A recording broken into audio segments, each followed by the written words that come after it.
Arnold's Jewelers, the North Haven Diamond Center, 117 Washington Avenue in North Haven. Decades of experience and a deep commitment to the North Haven community. Visit us today at thearnoldsjewelers.net. North Haven Funeral Home, 36 Washington Avenue, North Haven. Since 1953, the one source families rely on for caring, compassionate service. North Haven Funeral Home.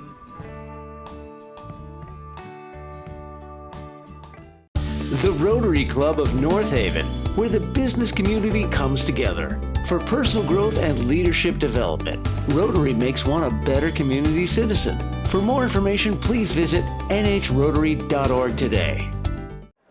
We are live here at Mike Vandecourt Field, another exciting edition of Friday Night Football on NHTV. My name is Michael Valenti, and back with me after 5 long years, Trevor Keys. Wow. Welcome back, Trevor. 5 years, you just said it, man. It's amazing to be back. The crowd is fired up. The teams are fired up. I'm ready to see some football. I don't know about you, but this is going to be a hell of a game to watch. I wouldn't be here if I wasn't ready, Trev. That is true, my friend. Tonight, the two-time Class MM champion North Haven Nighthawks square off against St. Joseph, the Cadets. And a lot of change has happened since North Haven won their second straight championship.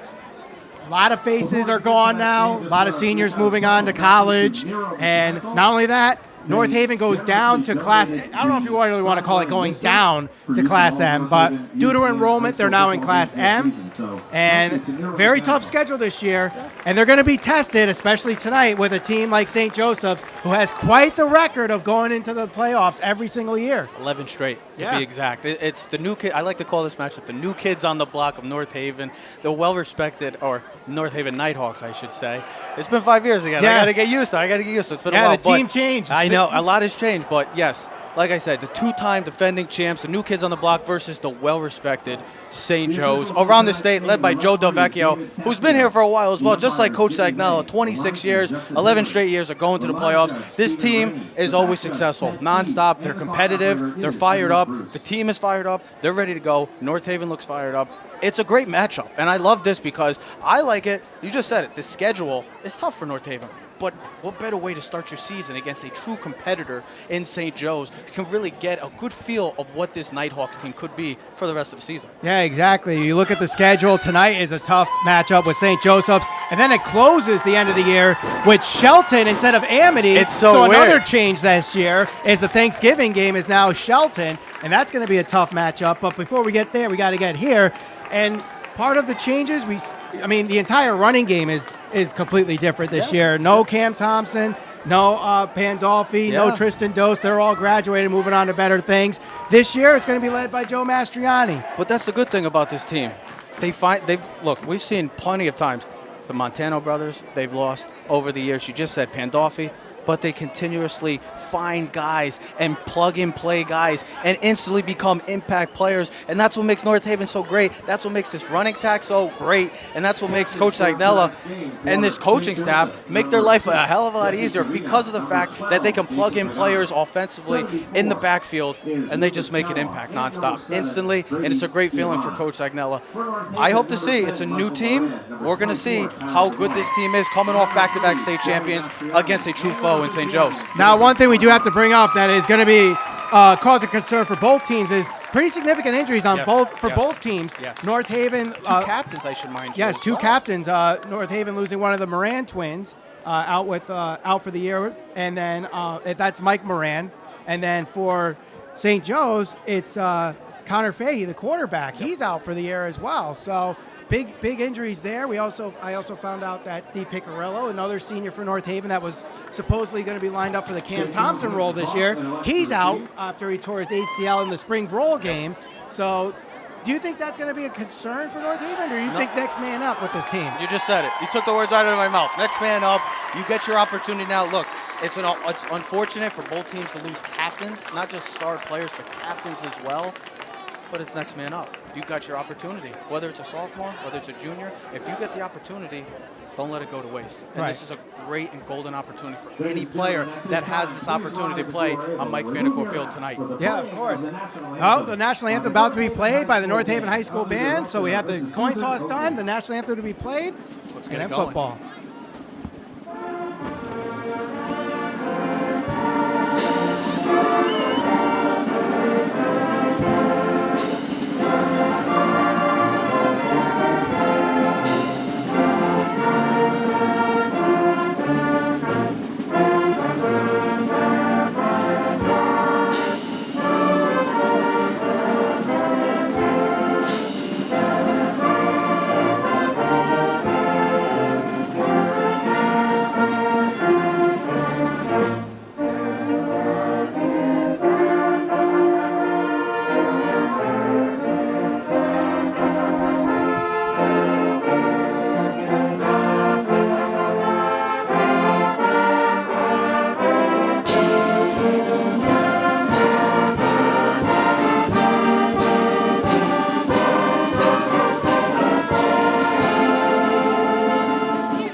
The national anthem has been played. The coin has been tossed. We are ready for kickoff here at Mike Vanacore Field. Michael Valenti alongside Trevor Keys. Before we get to the kickoff, I do want to thank our sponsors for tonight's game. Arnold's Jewelers at 117 Washington Avenue in North Haven. They can be reached at 203-239-4291 and online at thearnoldsjewelers.net. North Haven Funeral Home at 36 Washington Avenue in North Haven. They can be reached at 203-239-1179 and online at northavenfuneral.com. And the North Haven Rotary Club, P.O. Box 202, North Haven. They can be reached at 203-667-1357. And I will say, we do appreciate their sponsorship this year. As you might be able to tell throughout the broadcast, it's kind of skeleton crew tonight. We had our director test positive for COVID hours before the game started. Our second cameraman didn't realize he was double booked. You know, stranger things have happened. We got this. It's Friday the 13th, so crazy things are. I forgot it's Friday the 13th. It's Friday the 13th, so it's come on the North Haven television broadcast team. But we are here. We are live broadcasting it to you. So thank you very much for those three sponsors. And, of course, we can always take extra sponsors if you'd like to be a sponsor. And the more the merrier. The more the merrier. That could get us more staff, too. Absolutely. So it will be North Haven kicking things off here from the 40-yard line. It's a short line drive, bouncing and going out of bounds. It's at 15-yard line. So not a good start there for North Haven, as they already commit the first penalty of the season. The first play of the season is not the way you want to start for any team, but St. Joe's going to have good field position. The key for North Haven, big thing, the trenches, inexperience coming into this game. So how will the defensive line running this 3-3-5 defense with Coach Alex Velarde, how are they going to be able to handle the bigs of St. Joe's? So 1st and 10 at the 35-yard line.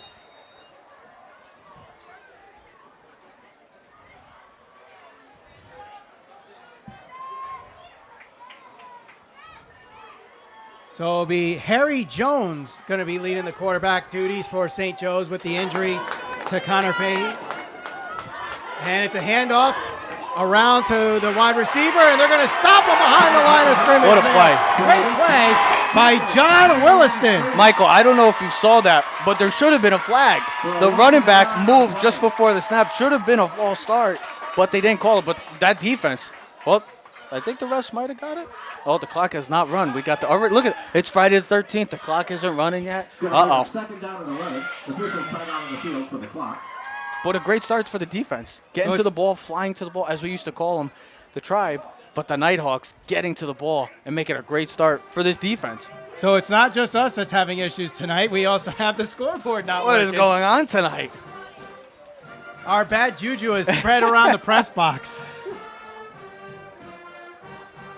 Is this what happens? I come back after 5 years and oh no, what's going on? I guess so. I don't know.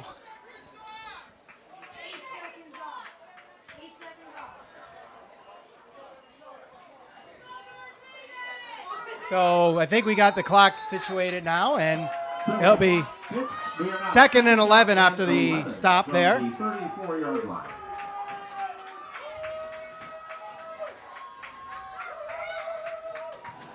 And dropping back to throw.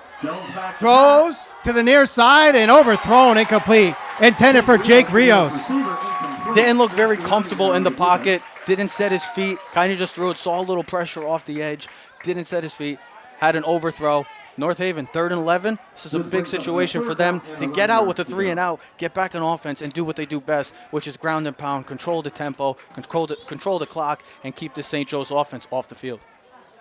One thing that North Haven has done so well since we've been broadcasting their defense has always stepped up. Yes, they have. Always had good defenses. But that's a credit to the defensive line, because if you could get pressure in the backfield, it makes everybody else's job that much more simpler. Another rollout, this time to the far side. Quick pass is incomplete. Ruled incomplete on the field. So that's North the perfect Haven start. forces a 3 and out. That's the perfect start you want for the Nighthawks and Coach Velarde in this defense.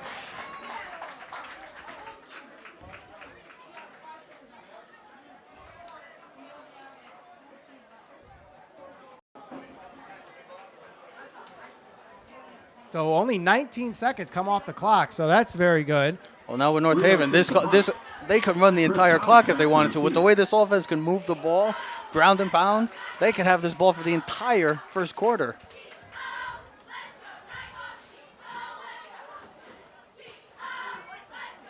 And this one will be caught at the 35-yard line. So both teams start at their own 35-yard line to start their 2024 season. And here come the North Haven Nighthawks. And now key for St. Joe's, because we've talked about this countless times since I was here, and like you just said about the defense, can anybody ever try to figure a way to stop this or slow down this North Haven rushing attack? Nobody's had an answer. Let's see if St. Joe's is able to. If not, it's going to be a long night. First and 10 from the 35-yard line. And before the ball snap, we have a whistle. But it looked like Mastriani was going to get the run on the near side. Procedure against North Haven. North Haven commits the penalty. So their second penalty before their first offensive play. As you said, weird things have already happened so far in this game, and we are only 26 seconds into the season. Absolutely. So first and 15 after the 5-yard penalty.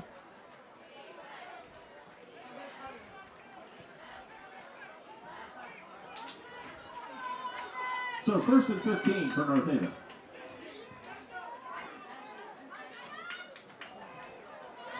Mastriani takes it himself and gets just short of the original line of scrimmage, a gain of about 3 on the play for him.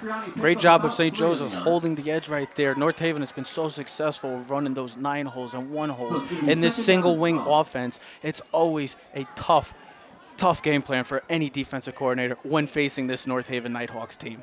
I miss those football vernaculars that I could never speak of. 9th hole. The 9-hole, wing. 1-hole single wing. It's fascinating because everybody runs the spread offense now. Seeing an offense like this, you're thinking you're playing in the 1950s. Pass is complete, and they get the first down. That's a great job right there. A tremendous job by Mastriani. Looking at his first option, trying to go with the corner with 32.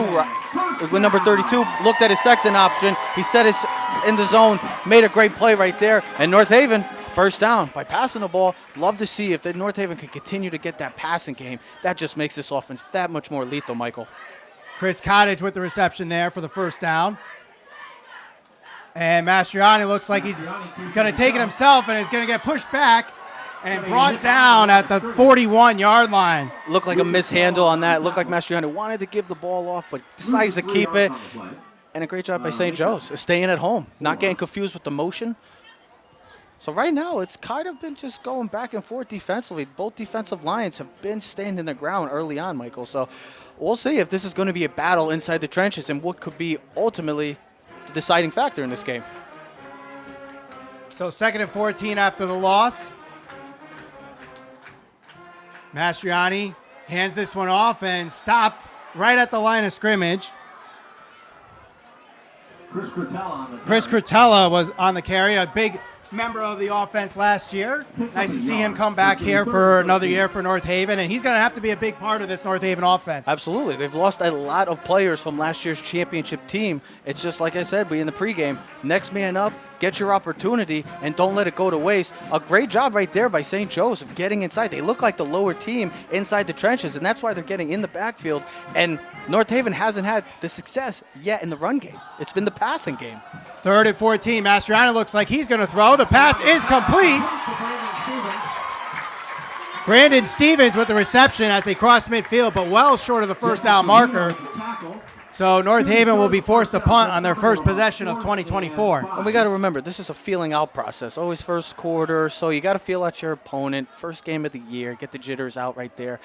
And both defenses. Great start for both defenses. Let's see what happens on the second drive for St. Joe's. See how adjustments are made here just after one series for both teams. Evan DeMorrow into punt for North Haven. And this is a high punt, but a short punt. Takes a North Haven bounce before picked up by Cottage and down at the 35-yard line. We might have to play those numbers. The number 35 might have to play the numbers. That's the third time we've seen the number 35 at the 35-yard line. But we'll So- see. St. Joe's gets another good chance at a good field position. They didn't get to take advantage of the good opportunity in the first drive. We'll see what happens in the second drive. 8:42 to go here in the first quarter. No score between the North Haven Nighthawks and the St. Joseph Cadets. Both teams not really getting much going offensively. 3 and outs after starting at the 35-yard line. St. Joe's again starting at the 35-yard line here. It could be a grinded out type of game. St. Joe's likes to run the spread offense. They're going to spread you out, and the defense is going to have to be on their toes a lot. They like to pass, zone reads, bubble screens, all that type. Motion, you're going to see a lot of that throughout the game. And this is a handoff up the middle. Just shy of the 40-yard line there. Carried by number 11, To Finn Kilmartin. Finn Kilmartin. Kilmartin picks up 5. 5-yard carry for him, the sophomore. So a young player at the varsity level. Hey, he's getting his opportunity Yeah. and making the most of it. But also Harry Jones, the starting quarterback, also another sophomore. He also got some reps as a freshman last And I year, was though. talking to one of the coaches pregame from St. Joe's. The kid has great talent. He's going to be a special talent for them. Sophomore starting. Unfortunate Connor Fahey. The captain is not here because of injury. So Jones gets the opportunity. High snap. Quick pass is complete. Gets around the edge, and he's got the first down. A little extra across the midfield before he's pushed out just shy of the 45-yard line. First down for St. Joe's. And that was a wide receiver screen right there, but a great job of Stockbakken keeping the outside and letting the runner have another first down for St. Joe's. So St. Joe's is looking to gain some confidence right now offensively. How does North Haven respond defensively? So the ball marked at the 48-yard line. I guess he must have stepped out before he crossed midfield.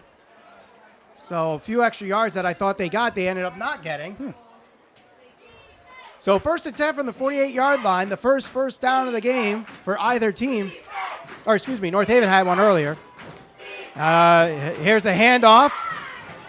And North Haven goes around Kilmartin as he crosses midfield there and gets tackled around the 43-yard line. Another 4 or 5 yards. If you can continue to get 4 or 5 yards, a chunk, a run, that's a huge positive for that offensive line. It continues to gain confidence in general if you can continue to have those. You always want to have some sort of positive yards. 4 to 5 yards is the ideal situation you want to have.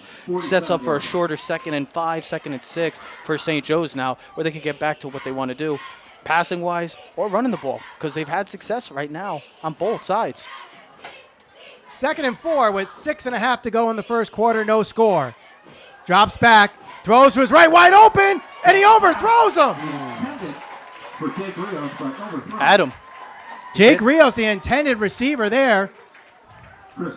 Chris Cottage was there to lay a little bit of a hit as the ball was getting by. But he did have him. He had an opportunity, just a little overthrow right there. But the kid's got an arm. Jones has an arm, so North Haven is going to have to keep an eye. I know the bubble screens have been working so far early on, but this kid has an arm, so he could stretch the field and throw it over the top and surprise and catch this Nighthawks defense off guard. And whistle blown here. Timeout. Now the clock is running. Clock is still running. So now the clock is running instead of being stopped. So It won't stop. It will not stop. So we've already had 3 times that the ball has started at the 35-yard line. Now we have a clock. That's 4 times. That's 4 things already in the first quarter. So the clock is going to be set at 6:01. It's a wild first quarter already, and we haven't even gotten any time. We haven't got no points on the board, Michael. I don't feel as bad now with all the stuff that happened with us before this game. It's hey, like you said, Friday 13th. Some weird things Is happen. Jason going to be coming out of Todd's Pond? I'm more of a anytime Michael guy. I'm more of a Michael guy. But it's I know, Jason's Friday the 13th. I know. Blitz comes on the backside, throws it deep into double coverage, and it is tipped and caught. What a play there by St. Joe's as they move. I can't see the official's call. Did they call it a catch? They didn't call it a catch, Michael. No. My apologies. That was incomplete. I mean, still a great effort by St. Joe's right there. I mean, Jones is taking shots right now. North Haven is biting on these screens. It looks like these short routes. But Jones is taking shots. He's aggressive. As a sophomore, you would think he's a little nervous. No, he's going after this Nighthawks defense. He's attacking them vertically. So the clock is stopped at 5:55. The ball is at the 47-yard line. Cottage back to receive the punt. Cottage back to receive the punt for North Haven. Good snap. Good punt there. And this They'll let the one punt go. is going to be let go and rolls inside the 5-yard line into the 4-yard line. I mean, hey, as a punter, that's your job. You get a punt like that, you couldn't be any happier. Coach Delvecchio must be loving that right there. And North Haven going to have a lot of field to play with now on offense. So with that, it'll be 1st and 10 at the 4-yard line.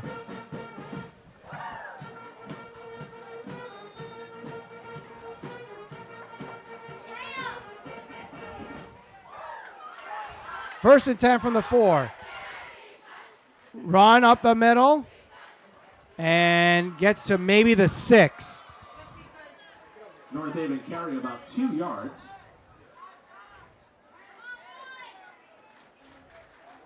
Ty DeMoro on that carry.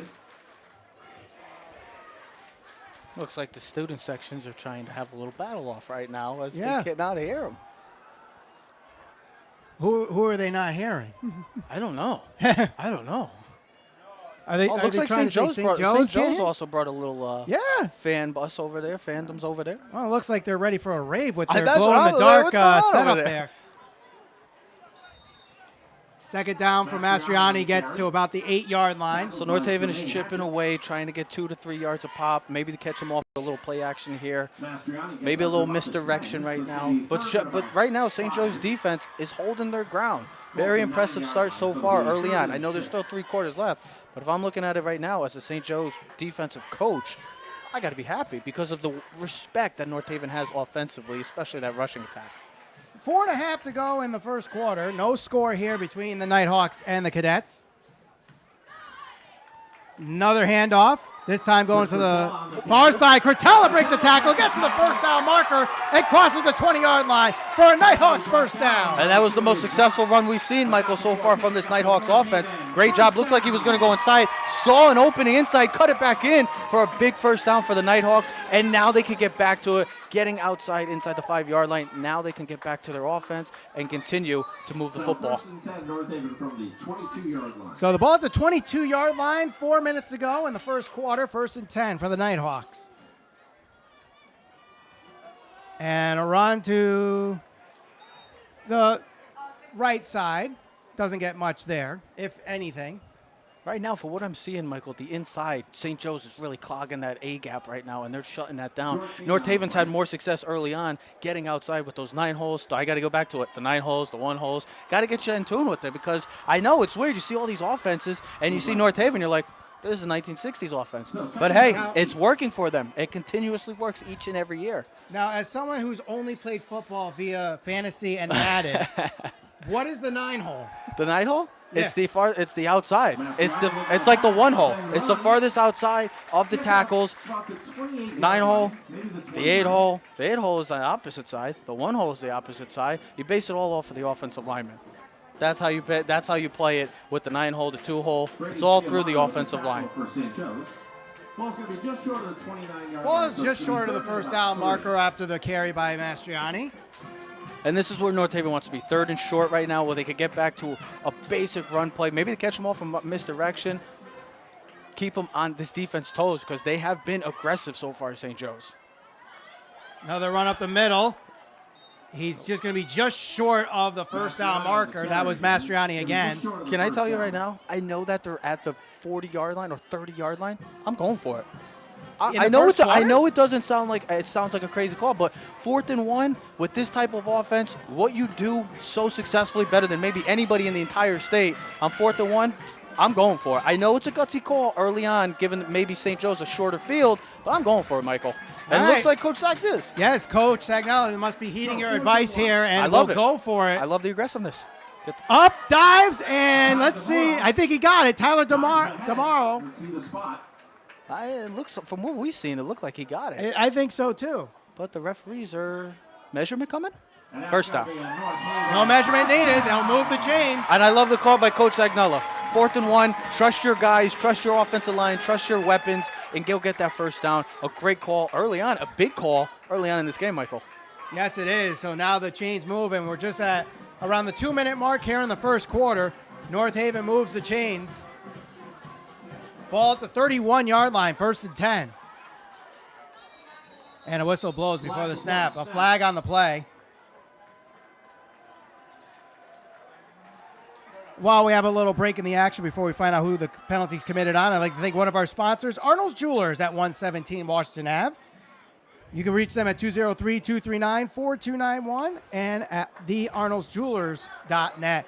Penalty against St. Joe's. Unsportsmanlike, which must be the referee on the side is getting an earful right now from the St. Joe's coaching staff and sideline. So a big mistake by St. Joe's, giving North Haven 15 extra yards, and now you're playing in kind of North Haven's territory.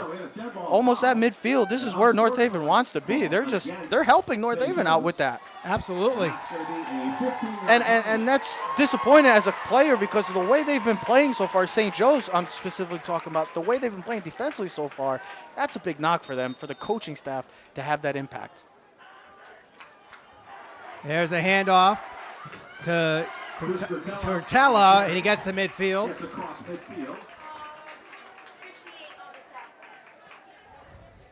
Tackle made by Tristan Barnes, another sophomore on this St. Joe's team. A lot of sophomores for both teams, I think, that are going to be playing this year. These are young teams, and there's going to be a lot of players that get an opportunity to play on this field each and every week. Just under 90 seconds to go in the first quarter. No score. Ball at midfield. Mastriani goes to the far side. It gets hit right at the line of scrimmage, and he is stopped by Jake Rios. That's Jake Rios, that's a heck of a play right there. Flying up and making a one-on-one solo tackle. I mean, you could have asked for a better play right there by the DB. I mean, heck of a job. Usually people don't want to have his play, get involved and get to make a big play like that. But, hey, he ain't afraid of a little contact. Not at all. Just under 1 minute to go here in the first quarter. No score. 3rd and 7 for the Nighthawks, just by midfield. Mastriani looks to throw. The pass up the middle into coverage and incomplete. Yeah, it was a tight window right there, Michael. He had to really get that in there, and he just misses a little low. So North Haven looks like they're going to have to go back to punting the ball, and St. Joe's. Look at this. St. Joe's, great defensive battle so far from both the Nighthawks and St. Joe's.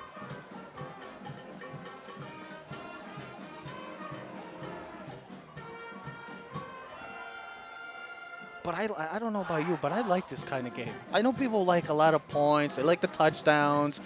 But I like a game like this. Yeah, a little grinded out. battle. Yeah, grinded out type of game. It's a battle. It's going to be a 40-minute battle. I was about to say a 60-minute battle. Punt nearly blocked there. Might even got a hand on it. And the punt gets rolled inside the 5 and will stop right there. Inside the 5-yard line. Probably like right at the 5-yard line. So what's going on here? St. Joe's punts it inside the 5. North Haven's punting it. We got the 35-yard line. Michael, this is deja vu on the Friday the 13th. Are we on a replay? What's going on? Is there a replay know. or something? While we're waiting for play to continue, I'd like to thank one of our sponsors here. That is the North Haven Funeral Home at 36 Washington Avenue. They can be reached at 203-239-1179 or at northavenfuneral.com. 32 seconds to go in the first quarter. North Haven and St. Joe's are tied with the ball at the 5-yard line. St. Joe's is starting here. Crowd is raucous tonight for both sides, and he's going to be stuffed at the line of scrimmage there. That's just a heck of a play by this North Haven defense. Again, getting in the backfield. We've seen, this is literally, it seems like we're watching the same exact team. St. Joe's is doing the same thing to North Haven, and North Haven is doing the same thing. That's why we got a 0-0 ball game going, and possibly could be the final play of the quarter. That was John Williston that made the tackle there, a sophomore playing at the varsity level tonight. That may be, as I think you said, was going to be the final play of this first quarter. It's been a heck of a first quarter, Michael. I've very enjoyed it so far. Absolutely. This has been My type of game, Michael. And St. Joe's A defensive battle for both teams here. The clock runs at 0, and that is our score, 0-0 after the first quarter of play between the North Haven Nighthawks and the St. Joseph Cadets. You're watching Friday Night Football on NHTV. Michael Valenti alongside Trevor Keys for our opening night here at Mike Vanacore Field as North Haven, the two-time Class M champions, look to try to make it 3 championships in a row, but this time in Class M.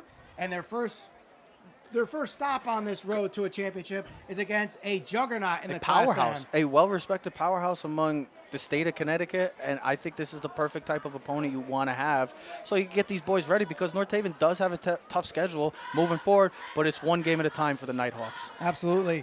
So while we have a break in the action, let's thank our sponsors, the North Haven Rotary Club at P.O. Box 202 North Haven. They can be reached at 203-667-1357. Arnold's Jewelers, the North Haven Diamond Center at 117 Washington Avenue, 203-239-4291, and thearnoldsjewelers.net. North Haven Funeral Home at 36 Washington Ave, 203-239-1179, and northavenfuneral.com. We get set for the second quarter here. No score between North Haven and St. Joe's.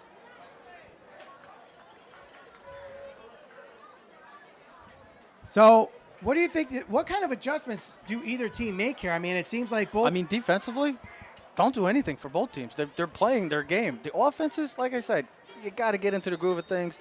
Jones is coming in, new quarterback, played some last year. North Haven losing a lot of players from the championship team. So they're just trying to fine-tune everything. And it should be, like I said, get the jitters out early on. And this would be rolled out to the near side, throws down the sideline, has an open man, and it is caught. 50, 40, 30. He's going to go all the way for a touchdown. And St. Joseph, on the first play of the second quarter, breaks the 0-0 tie on a touchdown by Jake Rios on the pass from Harry Jones. It looked like a miscommunication right there. I mean, Jones looked like baiting the corner coming up. That's what he can do. He can extend plays with that. He got a great arm. And what does he do? He sees a wide open target. And the rest is history. It's Painter for the St. Joe Cadets. Honestly, in the years that I've been seeing North Haven play here at Mike Vanacore Field covering these games, I've never really seen a blown coverage like that. We're used to seeing North Haven have the big plays like that. I mean, like I said, for what we've done it, that's probably the biggest play I've ever seen an opponent have on North Haven. What was that, 91 yards? Was it a 91-yard touchdown? Yeah. And the extra point is good. So a little adversity. Got to see how they step up coming back on offense. Harry Jones to Jake Rios gives St. Joseph the 7-0 lead with 11:47 to go. You're watching Friday Night Football on NHTV, brought to you by Arnold's Jewelers, the North Haven Diamond Center, 117 Washington Avenue in North Haven. They can be reached at 203-239-4291 and thearnoldsjewelers.net. Also, North Haven Funeral Home at 36 Washington Ave. They can be reached at 203-239-1179 and the North Haven Funeral, at northavenfuneral.com. And then also the North Haven Rotary Club, P.O. Box 202, 203-667-1357. Hopefully next week we have the crew. Do you need some water? I feel like you need some breathing.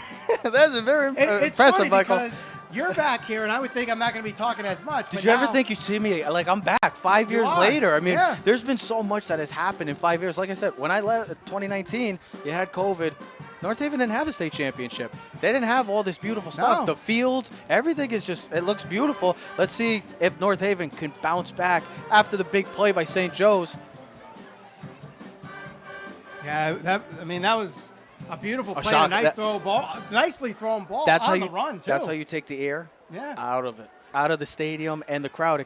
Like I said, as a player, you're like, that can be deflating, but they have to come back. There's still so much game left. Little adversity, they got to bounce back. So the man who caught the touchdown will kick it off here for St. Joseph. That's Jake Rios. Let's see how North Haven bounces back here. It is a end-over-end kick. Takes one bounce and will be returned here.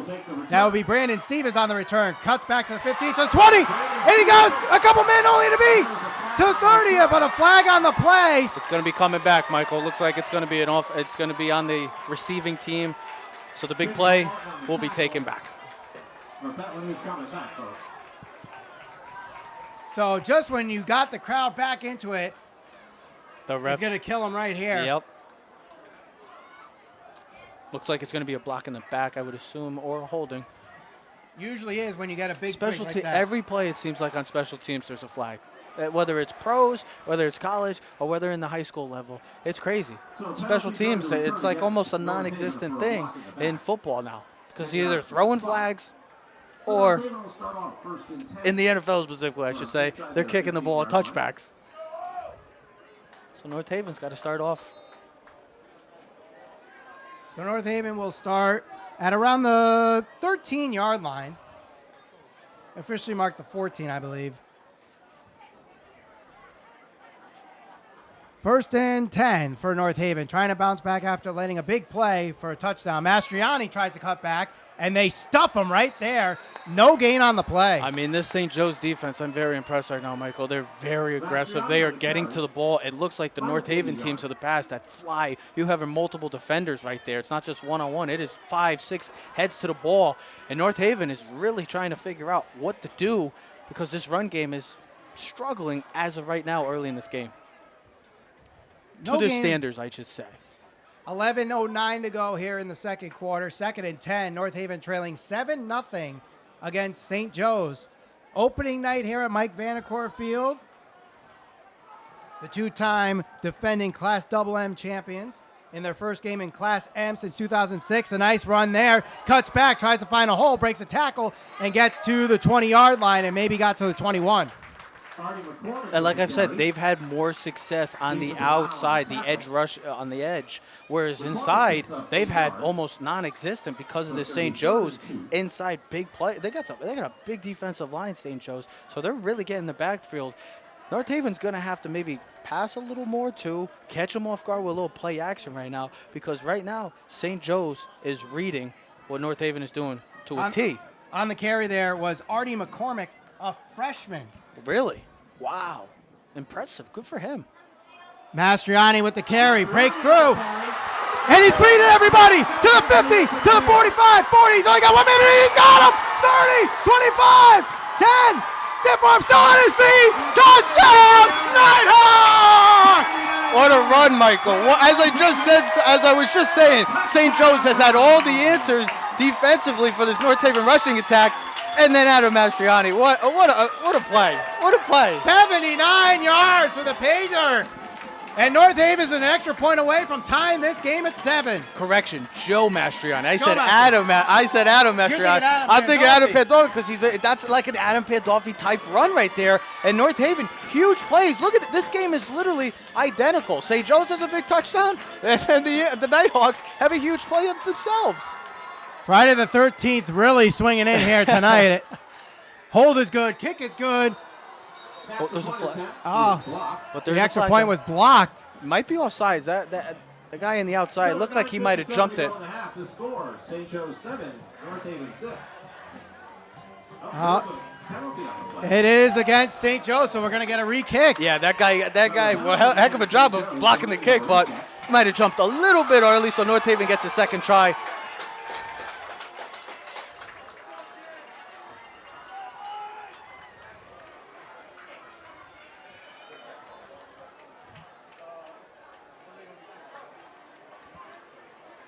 So here will be the re-kick for North Haven.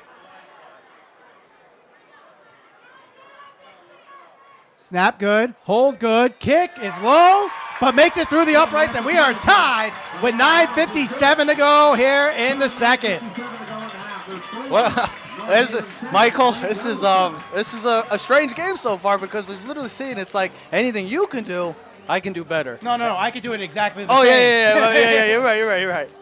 I mean, it's been a great first half so far. I mean, St. Joe's I would start considering North Haven a power recently because of their success, but St. Joe's as well. You got two teams colliding, and nobody wants to budge. Nobody wants to give No. in. Nobody's giving in. It seems like it's going to be one of those games where whoever has the ball last is going to win this We're one. going to come down to the wire, it feels like right now, because both teams are figuring each other out, but then you get the big plays on both sides of the ball offensively for the Cadets and the Nighthawks. So with that touchdown, I'd like to thank our sponsors for tonight's game. North Haven Funeral Home at 36 Washington Ave in North Haven. They can be reached at 203-239-1179. And also online at northavenfuneral.com. The North Haven Rotary Club at P.O. Box 202. They can be reached at 203-667-1357. And Arnold's Jewelers at 117 Washington Ave. 203-239-4291 and thearnoldsjewelers.net. High end over end kick, little angled, but will be received, caught at the 10-yard line, to the 15, to the 20, the 25, the 30, and dropped right there, maybe around the 32-yard line. So good field position for St. Joe's. Michael, I thought we were getting another 35-yard line. Okay, we're almost there. It's great. St. Joe's have had great field position. They haven't been able to take advantage outside of last drive, so we'll see what happens. Defensively, both teams, if you're the defensive coordinator, Coach Velarde, and St. Joe's defensive coordinator, you got to be very pleased right now about how both of these teams have been playing. 9:51 to go here in the first half. We are tied at 7. Both teams have really gone back and forth. They throw a right hook. The other team throws a right hook, left jab, uppercut. They're all basically mimicking each other. What it's is like this? they're fighting with themselves in the What is mirror. this, Rocky vs. Drago or something? It's just Might a 12-round be. bloodbath. You're seeing a lot of the younger players tonight also stepping up, Yeah, too. Michael, you've called a lot of sophomores, and we've even heard of freshmen. Yes, that's true. impressive. You don't hear that a lot. Flag comes in from the back after the carry by number 11, Finn Kilmartin. And it looks like it's going to go back. Sometimes you just see the play, and based off what happens in that play, you already know what the penalty's going to be. Oh, yeah. Even someone who's never played the game, Even I you noticed that. guys, even you can know. But here's the thing: holding. It was a holding call. You can call holding every play. They say you can call it. It's just if you want to call it. Literally, holding happens every play in football. It's just if you want to call it. So St. Joe's now has to play on 1st and 20. So now the ball moves back to the 23-yard line after the penalty. 1st and 20 with 9:37 to go here in the second quarter. We're tied at 7. So 1st and 20 after the 10-yard penalty. St. Joe's gets their touchdown in the air from a pair of sophomores, and North Haven gets theirs on a big run from their senior captain, Joe Mastriani. That sounds about right. That's exactly how I'd expect those teams to score. North Haven running the football, St. Joe's passing the football. And a timeout called by St. Joe's with 9:15 to go in the second quarter. You're watching Friday Night Football on NHTV. Michael Valenti alongside Trevor Keys. Back after 5 years, Trevor. A long-awaited return. Long-awaited like I said, return. I'm happy to hear it, and I'm glad that me and you will be able to do these games once again. Likewise. For now, the two-time defending state Yeah. champions. I mean, the last time Last you were ti- here, they had last time you zero. were here, North Haven didn't even have a championship. We've seen opportunities. We've hosted a playoff game here. We've seen a championship-type team, but now it's completely different. Two-time champions. Going for a possible, I don't want to give any, but three-peat is a possible. I'd like to thank our sponsors for this game while we have the timeout. Arnold's Jewelers at 117 Washington Ave in North Haven. They can be reached at 203-239-4291. The North Haven Rotary Club at P.O. Box 202. And they can be reached at 203-667-1357. And North Haven Funeral Home at 36 Washington Ave, 203-239-4291 and thearnoldsjewelers.net.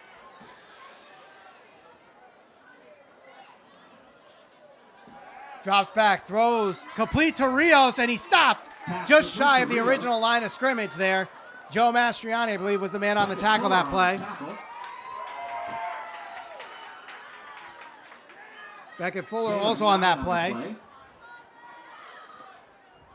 Just under 9 minutes to go, 2nd and 11.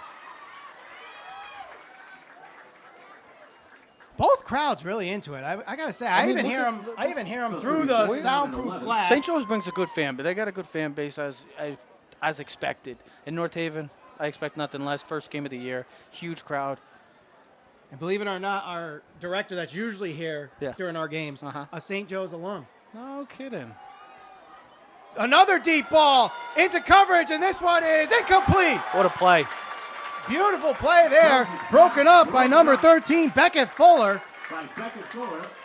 I know it was an incomplete pass right there, but I have to say, Michael, I'm very impressed by this kid's arm. This is a sophomore we're talking about, and he's going out there and chucking it. The confidence that Coach Delvecchio has with Jones is incredible. Great play right there. And if you're gonna pick a kryptonite for North Haven's defense, it is against the passing attack. Yeah. Because, I mean, in practice they run the run so many times, it's kind of hard to really practice against the pass. With the exception of the blown coverage with the touchdown early last drive, North Haven's done a pretty good job of shutting this passing attack down right now so far in Their this game. secondary's gotten better over the years as Jones takes it upon himself, but he's going to get stopped at the 35-yard line. Almost got away somehow, Michael. They evaded the pressure. He had about 3 or 4 guys in his face, and somehow he gets through. But North Haven makes a big play, and North Haven's going to come back on offense, Michael.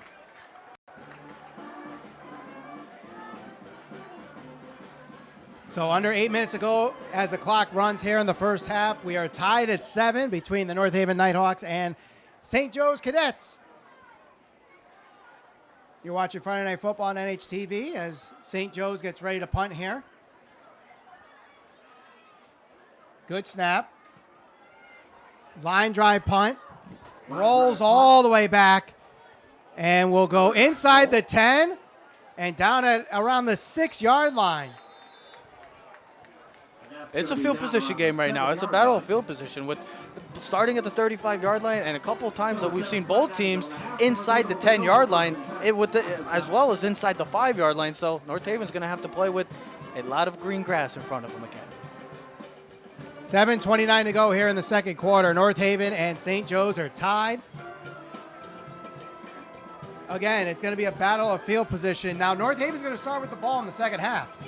So that could be a key factor right there. So if North Haven kills the clock here, they got plenty of time. Yeah. And enough field position where they could kill a lot of that clock now. And the thing is, you got two of the best adjustment type coaches in Coach Zagnella and Coach Delvecchio. So we'll see what happens going into the second half, but there's still so much time. 7.5 minutes left. A lot can happen in the next 7.5 minutes, I should say.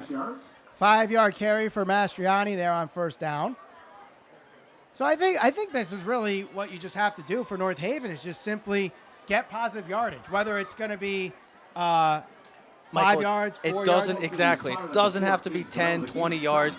If it's 4 to 5 yards, you're doing the right thing. You're doing your job. As long as you can continue to get positive yards, chip away, that's what North Haven wants to do. Control the clock, keep this offense on the field, and keep their offense off the field. Under 7 minutes to go now, tied at 7. Another run, this time to the near side, trying to sneak through the hole. Gets maybe a couple yards. Chris Fratella on the carry. Fratella. And he gets enough. He gets enough for the first down. And it looks like North Haven's starting to gain a little more confidence in that rushing attack, especially after the big run by Joe Mastriani. What was that, 80? How long was that run? We had a 79. We had a 91-yard touchdown and a set. Wow, big plays so far.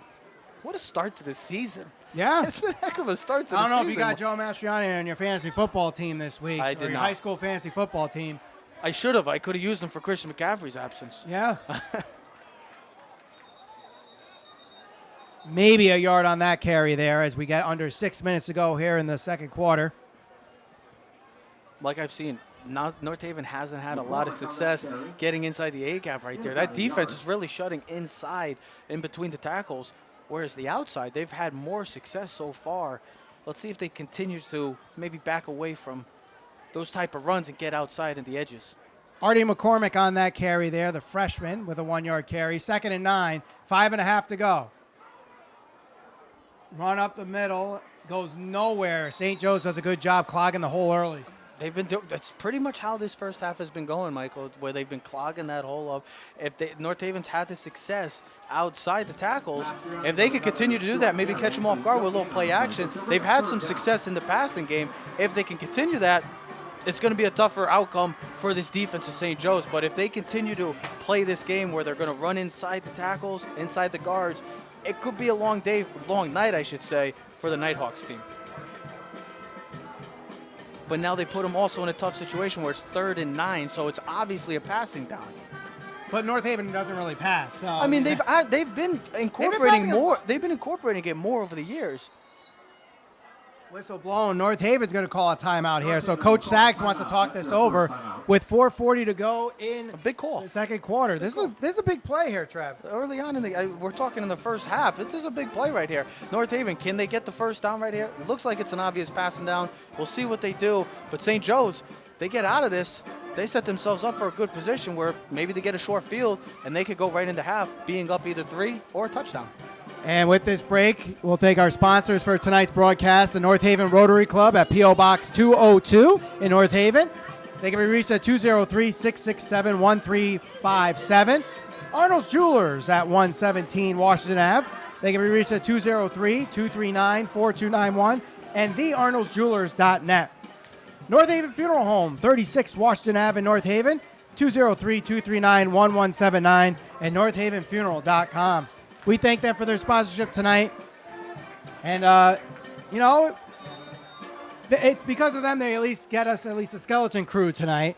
But we could always We'll get appreciate... the crew back soon. We'll get the crew back. And They'll we'll get better. That's what we want. a short pass, dumped over, breaks a tackle, tries to break another one, but he's going to be stopped. I actually love the call. I like that call. It's just St. Joe's did a better job of executing and getting to the quarterback, making it a tougher throw for him, and the defense staying at home. So I love the play call by Coach Sagnella. It's just a better job defensively by St. Joe's.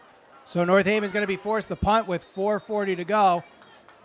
And we got a stoppage of play. We had another clock. Michael, we had another clock time issue. The clock did not run. I do not believe it ran.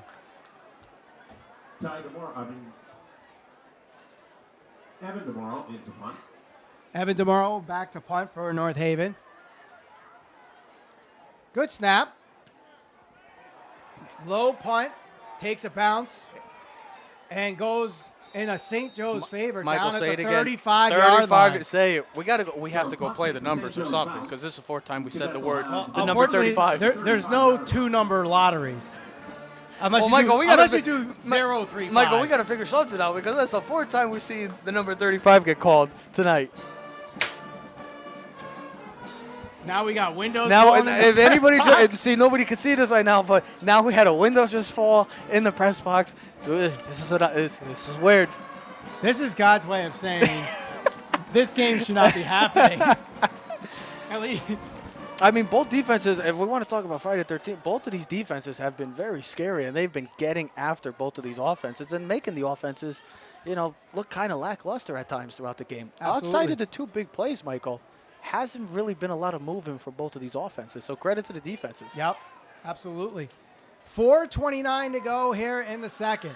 Jones drops back, looks to throw, goes into the pocket, going to take it upon himself. He's got some open room, cuts back, close to the first down marker. Let's see where he's marked. He might be just short.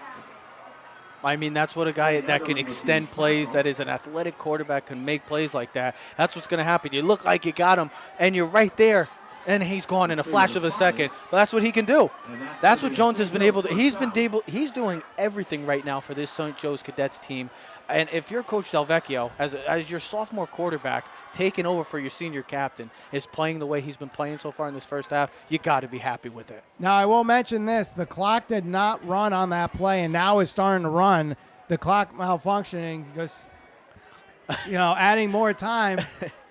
I'm sure it will get reset, and the crew have their own clocks. They're not going just by the scoreboard, I'm assuming. Correct, Trev? I would assume so because we've had multiple times, and here it looks like there's going to be a So there's a delay of game. Delay a game penalty. That will stop the clock. Michael, what a first half. If there's anything I can say with this first half, it's been wow. Anything is expected now. I don't just know what. We got windows falling. We got the clocks having problems. We got the 35-yard line becoming the favorite number of the night. And then North Haven and St. Joe's want to be like, okay, you got a nice big touchdown. Well, guess what? I'm going to do the same thing. It's literally on repeat. We're having identical drives. First and 15 from the 30. But I'm very pleased with both. I mean, this is what I expected from this game. You got a powerhouse and a well-respected organization in St. Joe's and North Haven, the new kids on the block that has been getting some respect over years. It's anyone's ball game right now. That was Kilmartin. Finn Kilmartin on the carry. Got the Nate carry. Sterling with the tackle. So they get about 10 on that play, so it'll be 2nd and 5. And that's what Jones has done. They have to respect his legs and his dual threat ability, where now you have to keep an outside, and you're leaving a lot in the middle where you can just run a zone read and gain a big chunk like that, make it a more manageable second down for the St. Joe's offense. 3:15 to go here in the second. Man in motion. Jones drops back, looks to throw. He throws this one to the far side. Incomplete. Looked like he was going with the wheel route, the halfback wheel. That's exactly how I had a feeling he was going to. Great job of shutting that down. So we'll see huge 3rd and 5 right now for both teams. Offensively, St. Joe's, can they just keep it going and continue to maybe get a touchdown or a field goal and lead going into half? And can North Haven stop them, get the ball back, and somehow maybe take the lead going into half, Michael? So with 3:04 to go here in the second quarter, St. Joe's facing a 3rd and 5 situation. Ball at the 20-yard line. So if there's no gain on the play here, 4th down at the 20-yard line, that's a 37-yard field goal. Do you go for it? If you have faith in your quarterback, which it seems like I said, which he seems like he's had tonight, we don't have to worry about that because it's the first down.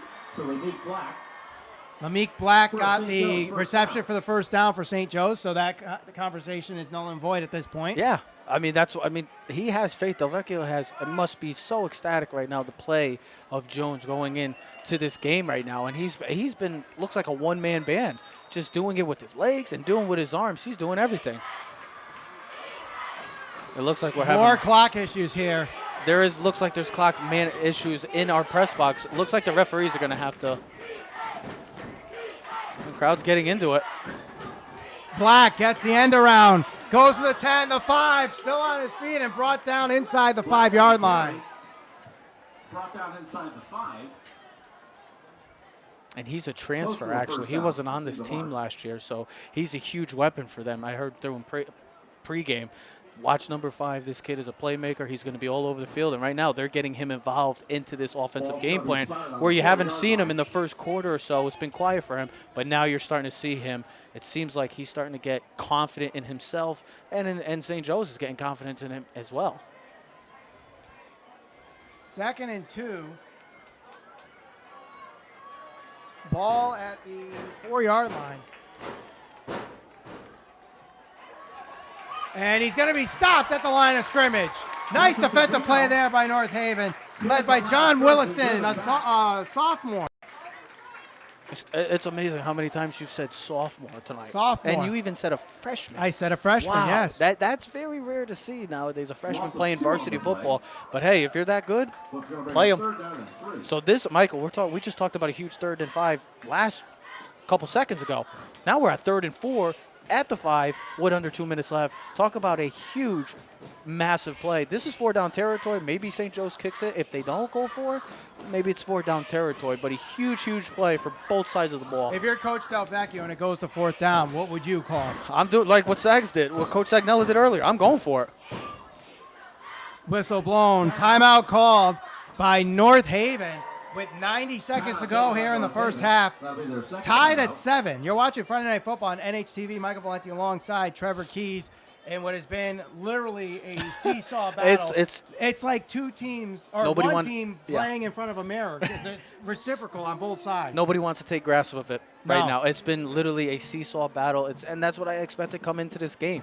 It's been incredible. It's been a great start for both teams. We'll see what this play comes up. Huge play for both teams. This timeout brought to you by North Haven Funeral Home at 36 Washington Avenue, 203-239-1179, northavenfuneral.com. Also, Arnold's Jewelers at 117 Washington Ave, 203-239-4291, thearnoldsjewelers.net. North Haven Rotary Club, P.O. Box 202 in North Haven, 203-667-1357. Make sure you go get a water at half. It's very impressive. Well, next week we'll have our actual commercials where I can take a break. But you're doing it all, buddy. You're doing a heck of a job. I give you credit. Listen, when I was in college, I had to do this. We had no commercials. We didn't even have video. It was just an audio You're broadcast. a natural, Michael. So I'm used to situations like this. It's been 15 years, but still. 3rd and 4. The crowd stomping their feet. Jones looks to throw. He's got some open field. It's stopped. Caves in. The ball is in the ground and bounces incomplete. Jones under a lot of pressure. North So Haven, North great- Haven brings the pressure. Yes, I love it. Be the aggressor. Go pressure him. Make him uncomfortable in the pocket. Get him out of the pocket. Let him throw an off-target throw right there. And that's what happened. He was looking for the guy in the flat. North Haven covering that flat right there. And then he had to look at his second option. Nothing there. He almost tried to force it in there. North Haven, big win right here defensively. Absolutely. 1:20 to go. And St. Joe's will go for a field goal. This one will be a 22-yard attempt. Jake Rios will attempt the field goal. Low snap, and the ball's on the ground. Rios is going to take it and get spin down to the ground. And a turnover on downs after the botch snap. So North Haven has a minute 16 to go to try to get some points on the board before the half. I mean, Michael, I'm hugging you over here. I got excitement. That's a huge momentum swing right there. We're talking going up possibly 10-7 St. Joe's on the road, going into half, feeling good about yourself. The bad snap, North Haven, now all the momentum comes back. You got plenty of time. If they can catch them off guard, big play right here. You need to throw the ball. Got to get a big chunk play right here to really get this offense going. And still got, like I said, a minute 16. You got time, Michael. We have seen Mastriani throw the ball a little bit more than we usually do from North Haven. They're not really quarterbacks. I don't know exactly the term. They have so many weapons, though, in the backfield where they could do any of. Cortella tries to get the hand up, but he's stopped behind the line of scrimmage. I see what they tried to do. They tried to catch him off guard with the misdirection. But like I said, St. Joe's, job well done. Both of these defenses, there really is. If you're a defensive guy right now, you're loving this. And you got to give the credit where credit's due. Both defenses have been tremendous so far, Michael, in this first half. Absolutely. Now stick around with us. The North Haven High School band will perform, and then we're going to get a little breather to get our voices back. Well, I think you need to get the breather. You've been doing a heck of a job over there. 40 seconds to go. Tied at 7 after St. Joe's botches the snap on the field goal attempt. Mastriani tries to take it upon himself. Clock is going to still run, going to the 21-yard line, and maybe get one more play before the end of the half. Michael, that might be with the way North Haven is playing conservative. No problem with that. They feel good defensively, offensively. A lot of adjustments going into the second half. It looks like they're going in to the second half. Tied up 7-7. Been a heck of a first half. I haven't seen a real close game like this for North Haven since we did the semifinals game on the turf field before North Haven went to their first championship against Wilton. And that was a fun game to broadcast. Michael, right now, this is a fun game. This has been an enjoyable first half. Don't know what the second half's going to look like, but if it's anything like the first half, we're in for a treat. All right, we'll take a little break. Enjoy the music from the North Haven High School band. We're tied at 7 here at NHTV. Arnold's Jewelers, the North Haven Diamond Center, 117 Washington Avenue in North Haven. Decades of experience and a deep commitment to the North Haven community. Visit us today at thearnoldsjewelers.net. North Haven Funeral Home, 36 Washington Avenue, North Haven. Since 1953, the one source families rely on for caring, compassionate service. North Haven Funeral Home.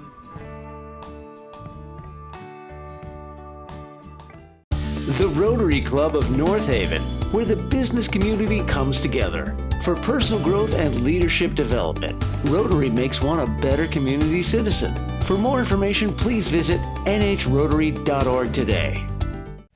Arnold's Jewelers, the North Haven Diamond Center, 117 Washington Avenue in North Haven.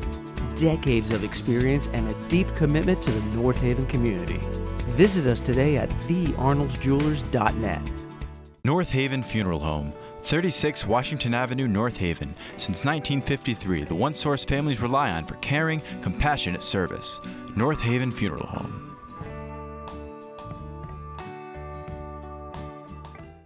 The Rotary Club of North Haven, where the business community comes together. For personal growth and leadership development, Rotary makes one a better community citizen. For more information, please visit nhrotary.org today. At the half, we are tied at 7. A very fun first half, Trevor. Entertaining to say the least. A very odd. It's literally what we've been talking about. It's like repeat. It's like a mirror image of what we've seen.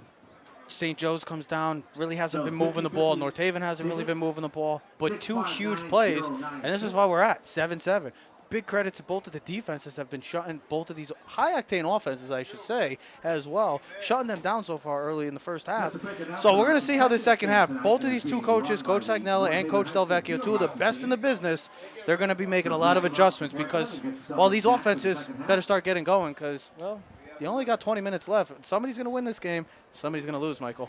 Yeah, absolutely. And, you know, with about 4 minutes before we kick off the second half here, North Haven and St. Joe's tie. We basically got a back-and-forth battle here. And, you know, we got the big play from St. Joe's, answered right back by a big play by North Haven to tie it right back up. We've seen the ball starting almost I think it was 3 or 4 times that we've seen the ball field position start at the 35. Right, yep. And then you just were going to say it. We've seen the ball inside, offenses both starting inside the 10-yard line, 5-yard line multiple times. So this game, anything's going to give. We got 20 minutes left. The first 20 minutes has been chaotic, even though it's only 7-7. I'm very excited to see how the next 20 go, though. Yeah, definitely. And what is North Haven? What adjustments do they have to do here in the second half? Because you see moments where they're moving the ball, and then there's moments where St. Joe's quickly makes their adjustment and stops North Haven quickly. You've seen the flashes from North Haven's offense, the big run by Joe Mastriani. I want to see some more passing, Michael. I want to see some more passing. Because everybody, they're playing about, 8, 9 men in the box where they don't really have to play any coverage because of North Haven. What they run, they love to run the football. Got to catch them off guard with some misdirection, maybe a play-action pass. First, I'm talking first play of the second half right now. Catch them off guard with a pass because right now, majority of the runs outside of the Mastriani run hasn't been what we've seen from North Haven in the past. Now, you're talking about the pass game for North Haven. What about the pass game for St. Joe's? What do you think of Harry Jones so far, the sophomore in this game? Michael, he's exceeding expectations. If you're Coach Del Vecchio right now, you're like, hey, I know we just lost our senior captain for the year, but I think they're going to be in good hands with Jones because of his – and we're not even talking about just not even the arm. The arm is there. We're also missing the point that he's also – been starting to use his legs. It looked like he was a little uncomfortable maybe early on because he get the nerves out. It's his first big game that he's starting. But now he looks like he's just having his way. He looks like Lamar Jackson or like Michael Vick out there, invading pressure and making big plays for this offense. And we're talking about a game that has been a weird game because of the momentum swings. St. Joe's comes out with the big 91-yard touchdown, then answers back by the Nighthawks. And then, like we said, it could be 10-7.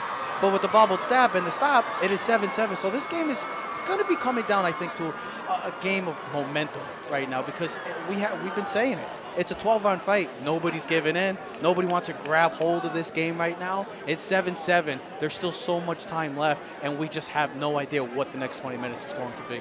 I mean, it's going to come down to who gets the ball last, I think. And you've been saying that. I've been saying that throughout this game. I want to counter with you because I think you say that whoever gets the ball last. I don't know if anybody's going to score because of the way these defenses have been playing, Michael. They've been playing great so far. So maybe if somebody gets the ball, I don't know what to expect because both of the defenses have been the strength so far for both of these teams. It's can the offenses get it going both? Right, absolutely. So North Haven starts the ball in the second half. You already said you want to see them pass more. I would love to see them pass a little more, be a little more aggressive in the passing because you got some weapons. Use them. Now, how does North Haven on the defensive side of the ball contain Harry Jones? And it seems like Jake Rios has been a little bit of a problem on the outside, but then on the inside with the running game, you have Finn Kilmartin, who's been racking up a few of his yards too in the running game. For a quarterback like that, for Jones, who is athletic, can extend plays with his legs, don't over pursue, don't over to contain, and if you could, I'd like to see like a spy, some kind of maybe a linebacker, somebody to just keep an eye on where one goes. Because right now, he's their do-it-all guy. He's doing everything, doing it with his legs and doing it with his arm. So I would like to see, for my standpoint, if they can have some sort of maybe a spy or just have somebody stay and contain and keep an eye on where one goes.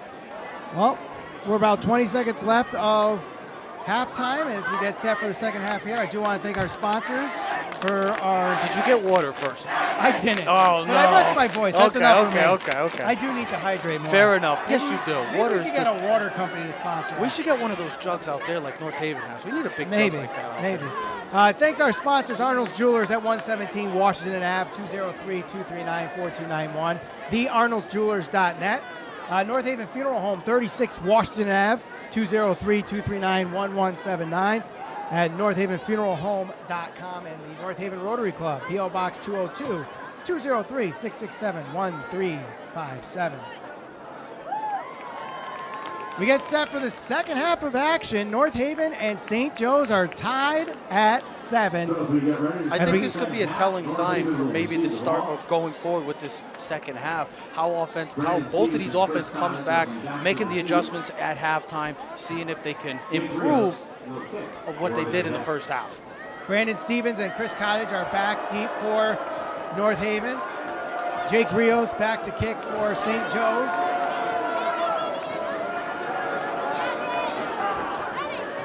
Michael Valenti alongside Trevor Keys. Opening night at Mike Bannecourt Field. A very fun first half. Will it reciprocate here in the second half? We'll find out right now. High end over end kick. This one will be returned. Goes to the 20. Stevens to the 25. Gets around the tackle to the 30. Hops over to the 35. Tries to come back. Flag on the play as he's tackled at the 40-yard line. This one's coming back for holding. Late flag. It looks like a late flag. Good start, but going to be wiped off with the penalty coming back. So North Haven's going to have to start with. Looks like it's a holding ball. Looks like they're going to be starting at the 20-yard line or so. So North Haven. We'll see how they come out second half, making the adjustments to Coach Sags in this offense. Do they come out passing, more aggressive in the passing game, or do they stick to the game plan and continue to run the ball and try to tire this defense out? We haven't seen anybody really get gassed yet with this team. North Haven does a great job of wear and tear and ground and pound and kind of grinding it out and making these defenses, by the end of the third, by the end of the start of the fourth, their legs are done. St. Joe's, I haven't seen that yet. Well-conditioned team here. Yes. That's the reason why they're 11 straight playoff appearances. When you have a great coach like Joe Novecchio, that's what happens. That's what comes with having a coach like that. So the ball's going to be at the 25-yard line? Or is that the official marker, or is that before they mark the penalty? I think because I think he almost got tackled at the 35. So I think. We have injury time on the field. And you were talking about legs getting worn out. There's an injury on the play, St. Joe's. Got to stay hydrated, Michael. Leg injury. It's still warm, Michael. I'm hot right now. It's crazy. I'm hot. We're talking September 13th. It's 80 degrees. Yeah. Yeah, it was, I think, a high of 86 this afternoon. It's beautiful football weather tonight. There's not a cloud in the, there wasn't a cloud in the sky. The perfect weather you couldn't have asked for. Liam Galakis, I believe, is the injured player for St. Joe's. I think he did something serious too, because I think they're calling, one of the coaches calling over to the ambulance people. So it looks like it might be more of a serious injury. It's like his arm. You wish the best for the kid. You hope for a speedy recovery. You never want to see that, especially the first game of the year. Both of these teams are dealing with some big injuries to both teams, so you don't want to continue to see more players go down.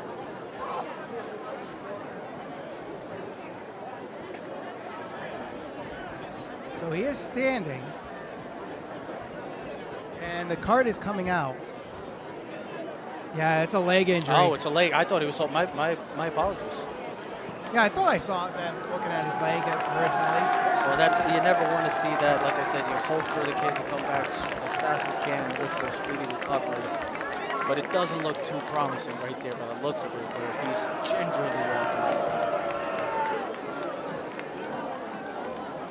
So he's going to get some help off the field. Won't go off on the cart.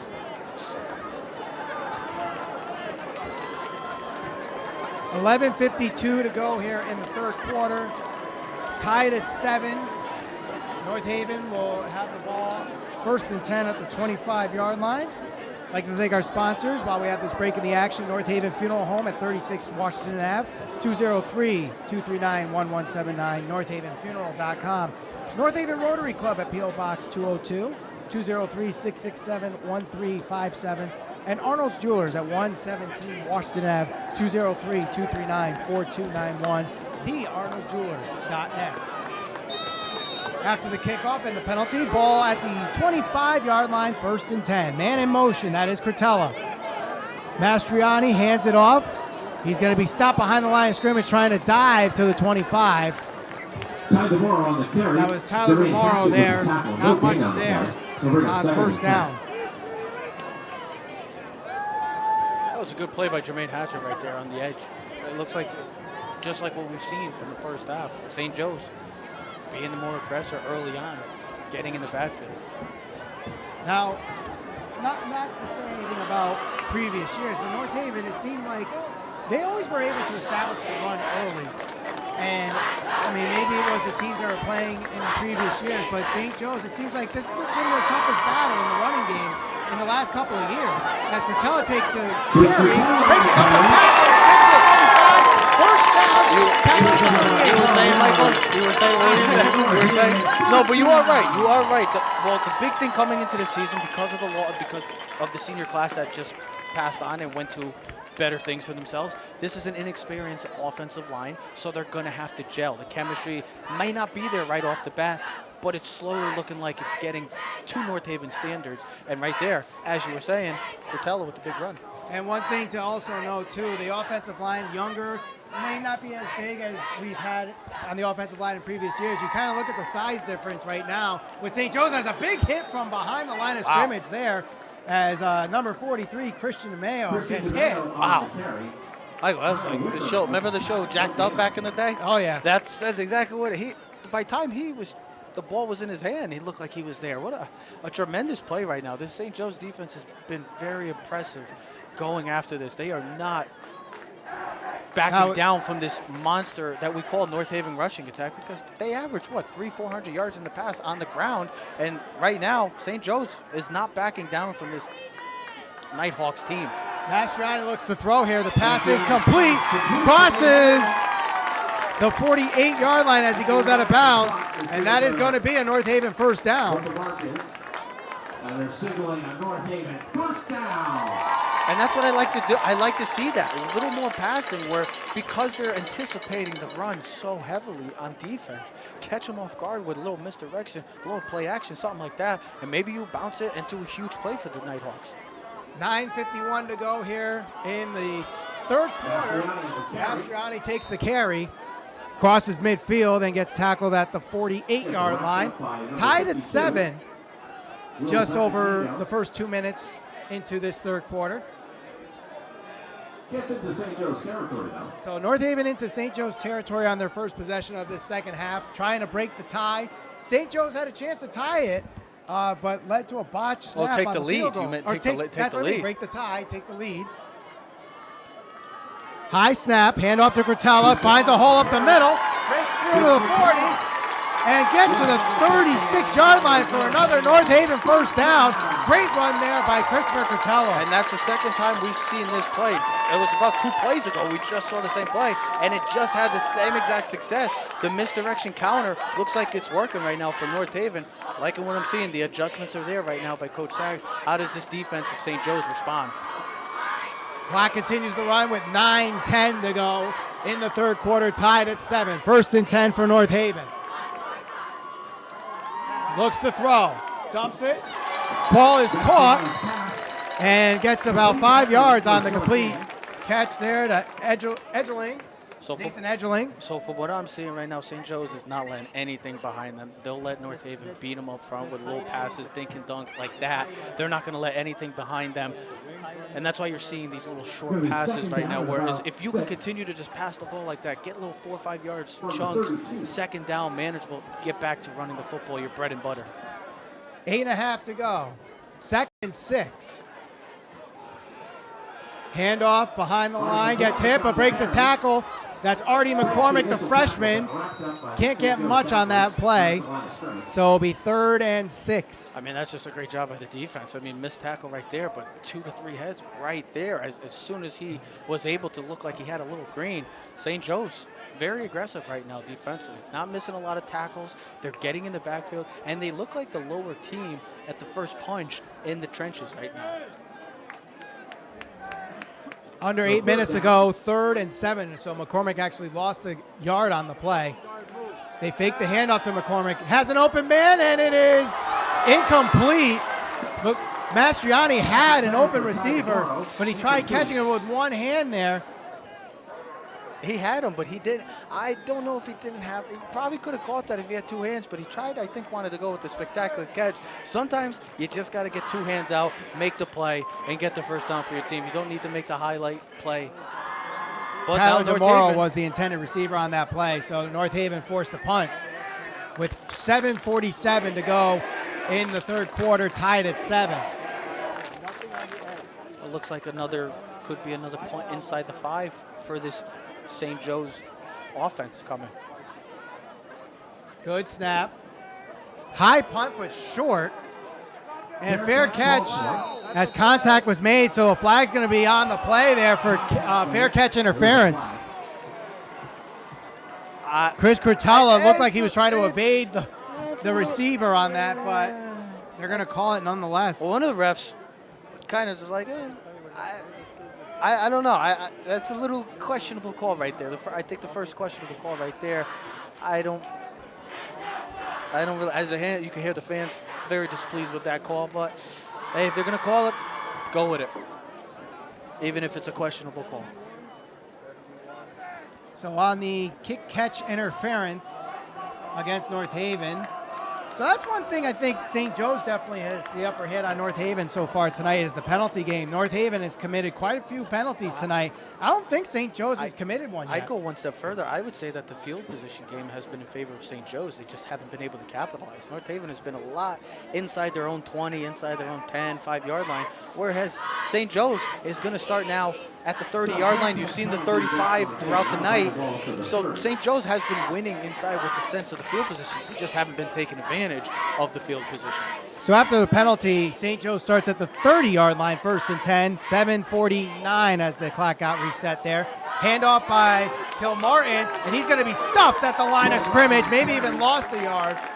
This looks like it's a repeat. That's exactly what St. Joseph's did on the last drive. 3 to 4 heads going, bam, right to the ball carrier. Same thing with North Haven. Nobody's budging in this game, Michael. No, not at all.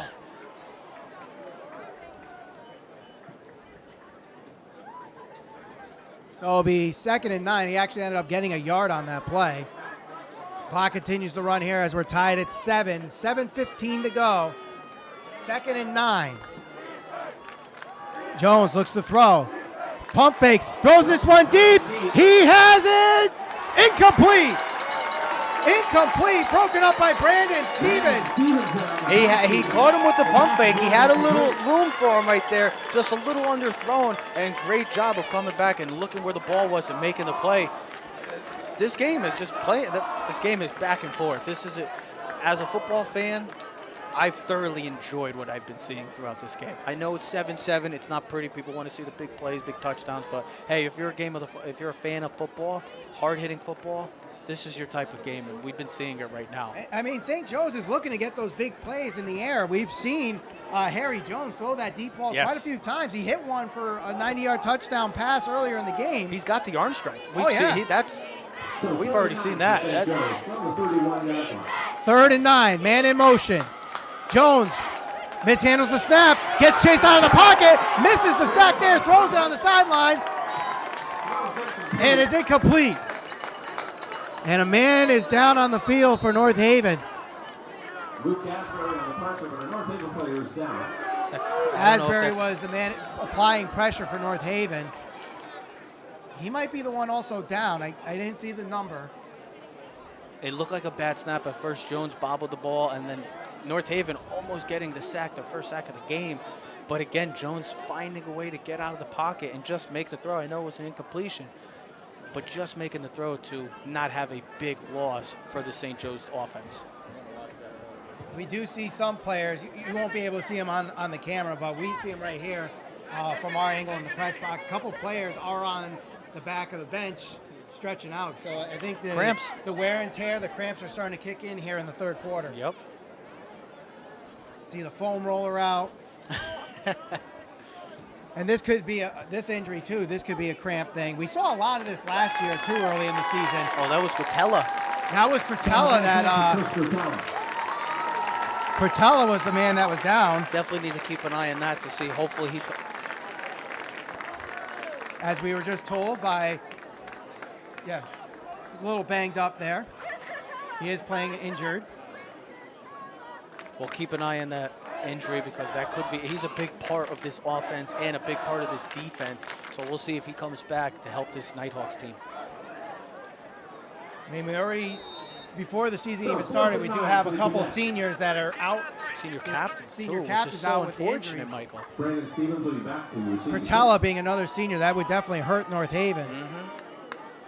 6:58 to go in the third. St. Joe's to punt. Booming punt there. Stevens will let this one fall, take a bounce in St. Joe's And St. Joe's will direction, down the punt at and the they'll down it 30-yard at the line. 30-yard line. That's 6:49 to go in the third quarter. Score still tied. North Haven will take over at the 30-yard line. North Haven will take over at the 30-yard line. Something's got to give, Michael, right now because both teams, first possession, same kind of results. And it's just looking like the first half as well so far. And while we have this break in the action, let's thank our sponsor, the North Haven Rotary Club at P.O. Box 202 in North Haven, 203-667-1357. And North Haven Funeral Home, 36 Washington Ave in North Haven, 203-239-1179, northavenfuneral.com. And a timeout called by North Haven. Timeout taken by North Haven. That's their first timeout.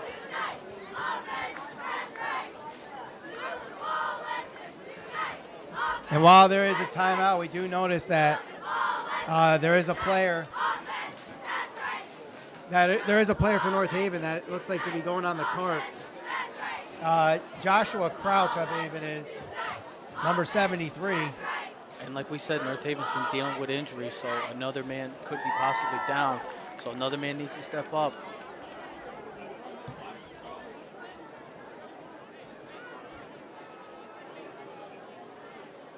So as we have a timeout, let's thank our sponsor again, North Haven Funeral Home, 36 Washington Ave in North Haven, 203-239-1179, northavenfuneral.com.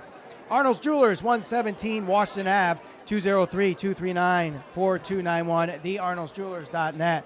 And North Haven Rotary Club, P.O. Box 202, North Haven, 203-667-1357. 6:49 to go in the third quarter. We're tied at 7. And we have had some crazy things happen in this game on Friday the 13th to open up Wild game, the Michael. 2024 season. Wild game. We've had the clock not run. We've had our production crew be decimated to just one cameraman and us. And just us. We're a three-man band. Three-man We're a band. three-man band. Not to be confused with Heath Slater, Drew McIntyre, and Jinder Jinder Mahal. Mahal. But think about now also, we were just talking about Friday the 13th, how everything's been odd. This game has just been like very strange because of the fact that it's like you're seeing the same thing happening to both teams. There's no movement. Nobody's really took hold of this game. And the way they've both scored are massive plays. Other than that, it's been pretty quiet for both offenses. Mastriani tries to go up the middle, sneaks through and gets to the 40-yard line. That should be enough for the first down. They're going to move the chains without the measurement. So a nice run there by Mastriani. Clock continues to run, 6 minutes in the third quarter, tied at 7. So North Haven has a plethora of talent in the backfield, but for the two guys that I've seen so far that have had the most success are Mastriani and Quintella in this running game. I'd like to see some other guys try to step up and take the pressure off of them. Now with North Haven running so much, Yeah.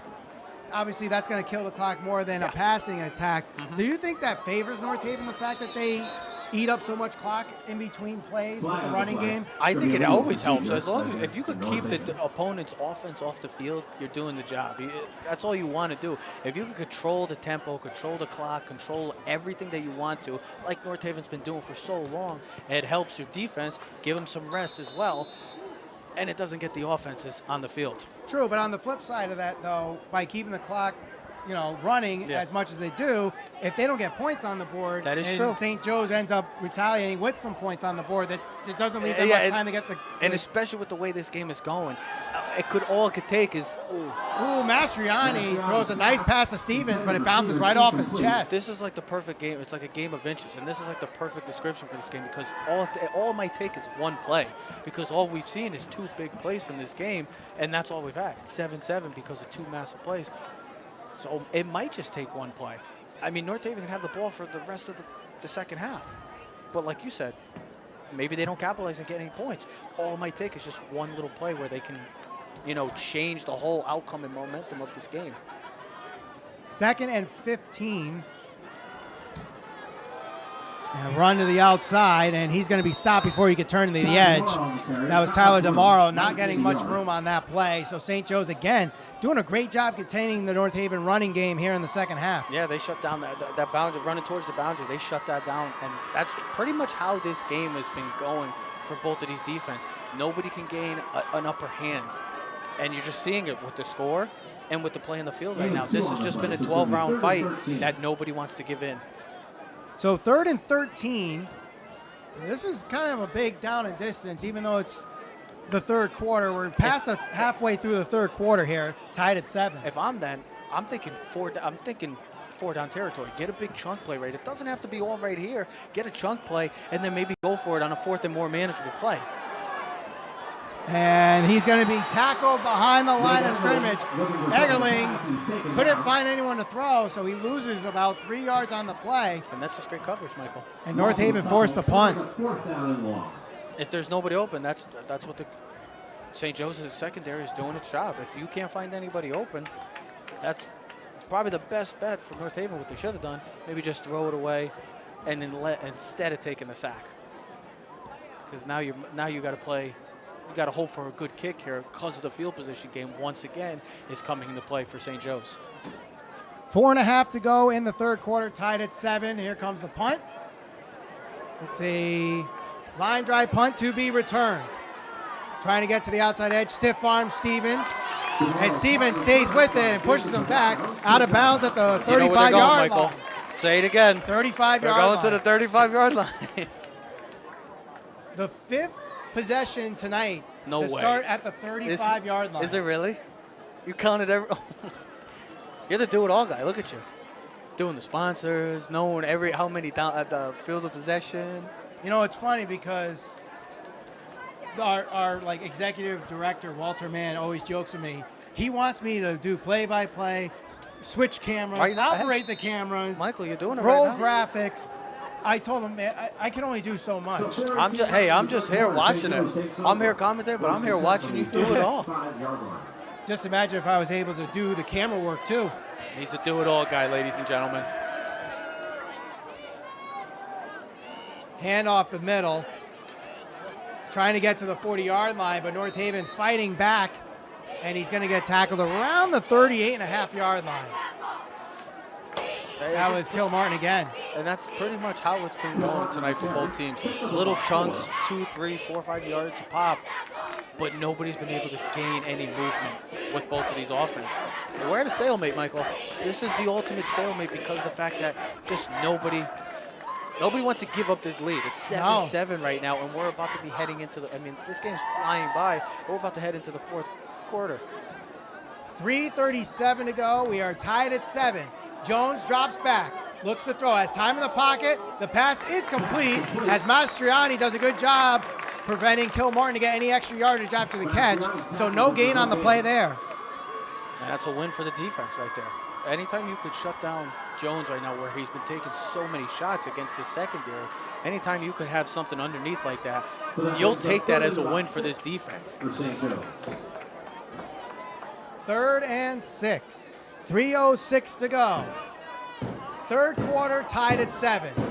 Some noise being made by the North Haven fans. Jones hands it off to Kilmartin. He's got the first down, crosses midfield, and a big 3rd down conversion there by St. Joe's. And that was set up beautifully by the offense right there. It looked like he was going to run it past. Nope, he runs it with the halfback draw. And you saw a big hole. An 18-wheeler could have fit through that hole. And he found the green, got the first down, and St. Joe's is moving the football right now. But North Haven, both of these defenses have been bend, but not broke. They have been bending at times, but they haven't broke yet, which is, you got to give credit to both of these defenses. A lot of inexperience, as I mentioned, throughout this game. A lot of sophomores playing, a lot of juniors probably playing their first varsity games. As Jones drops back to throw, that pass is complete to the 44-yard line.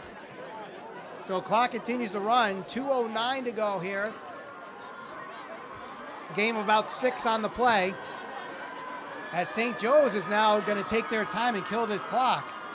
Well, because they see how this game is going right now, they have all the faith in their defense and the trust that if we could just get on the board, that might be the game-winning drive with the way this game's been playing out, Michael. Shotgun formation for St. Joe's. 2 wide receivers on the near side, 2 wide receivers on the far side. Jones drops back, has time, throws it deep, and he's got an open man, complete, and it's going to be a touchdown for St. Joe's, and they take the lead on a touchdown for 34 yards out by Tyrell Wright Jr.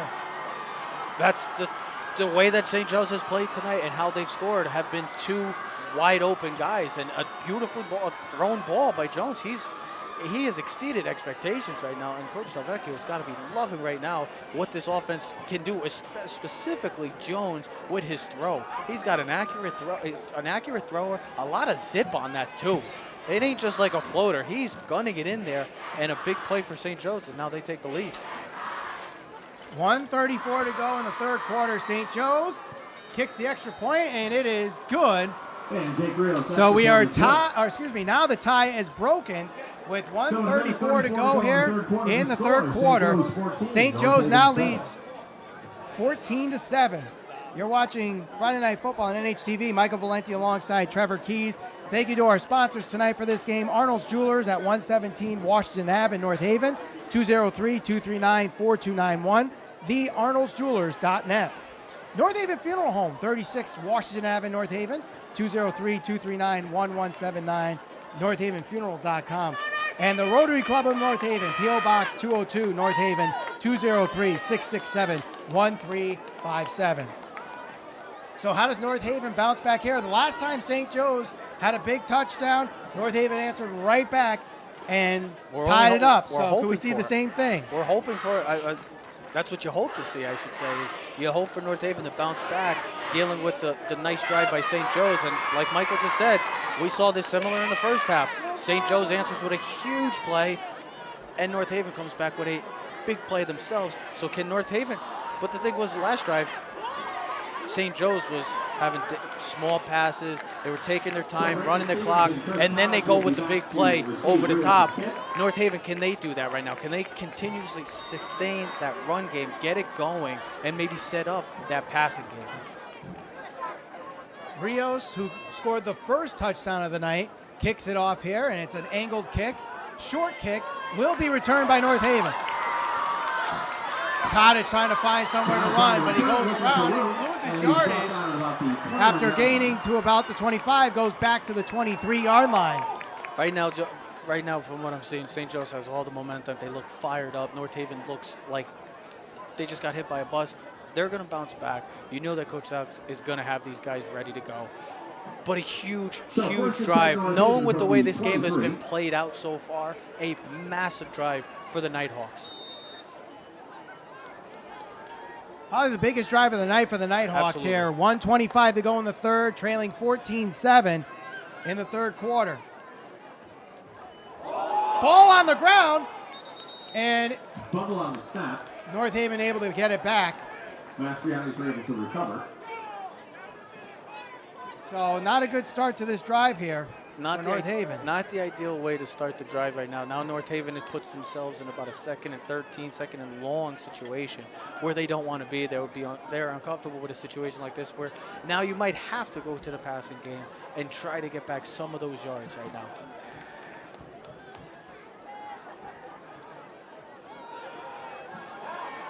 Another run, goes to the 21-yard line. Not much there either. McCormick on the carry. So as we approach the 40-second mark here in the third quarter, maybe North Haven tries to get one last play. And if North Haven doesn't tie this game and they fall as we approach the final quarter, North Haven could potentially be on their way facing their first home loss, not counting the forfeit last year, since November 1st of 2019. Oh, wow. 5 years ago. The throw is... Did he get a foot in? Did he get the foot in? No, he did not. Stevens could not stay in bounds. I love the throw. It looked like it was right there. Just an unfortunate missing by probably mere inches. But I love the delivery. I love the throw by Mastriani. It was there. They had a guy that, for an opportunity. The target was there. It just missed by mere inches. 8 seconds to go in the third quarter. North Haven will punt here to end the third quarter, trailing 14-7.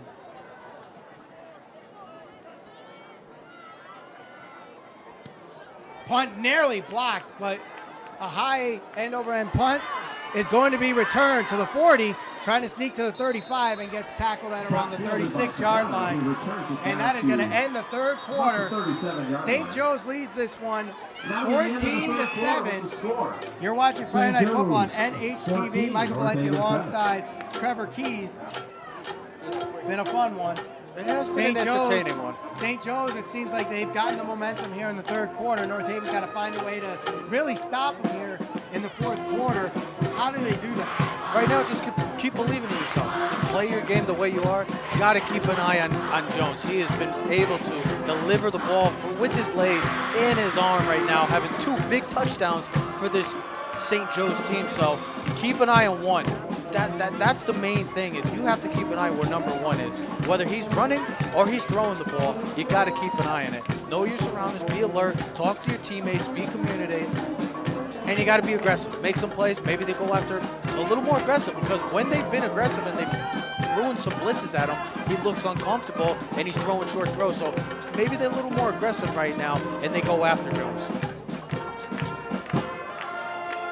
Before we start the fourth quarter, I'd like to thank our sponsors for this game.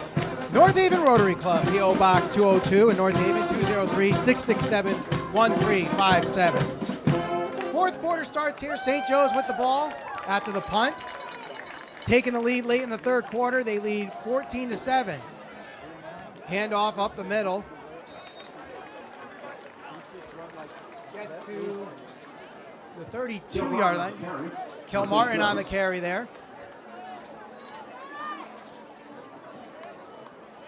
And right now, St. John's looks like they are having confidence in the ground game on top of the passing game right now, which could be a scary thing for North Haven, as they are starting to get 5 to 6 yards a chunk from the ground game, which sets up which has been setting up the big plays in the passing game. 2nd and 4 after the carry. Kilmartin again. Another halfback draw, gets the first down. Big gain there for Kilmartin as he gets about 8 yards on that play. First down, St. Joe's. And that's just patience, Michael. He didn't have anything there, but he waited, saw a little opening, and took it there for a first down for the St. Joe's Cadets. And right now, it looks like what are we at, the 30-yard line? St. Joe's has been moving the ball in the second half right now on this defense. 28-yard line. Nope. 24-yard line. Ball at the 24-yard line, 1st and 10. 11:09 to go in the game. St. Joe's leading 14-7, and if they're able to score on this drive, it's going to be a tough uphill battle for the North Haven Nighthawks. Shotgun formation as St. Joe's has played all night. Fakes the handoff, looks to throw. He throws this one deep into the corner. It is incomplete. Overthrown there. No flags on the play. I mean, even with them up being 14-7, Del Vecchio giving confidence, or giving him the green light. Jones making another, I know it's an overthrow, but been impressed with his arm tonight, Michael. Absolutely. He's got potential. He's got to work on the accuracy a little bit, but as he gets more experience, that's definitely going to come. I mean, like we've been talking about, we've seen so many sophomores, and we even seen a freshman playing tonight, which is odd. It's very unusual to see.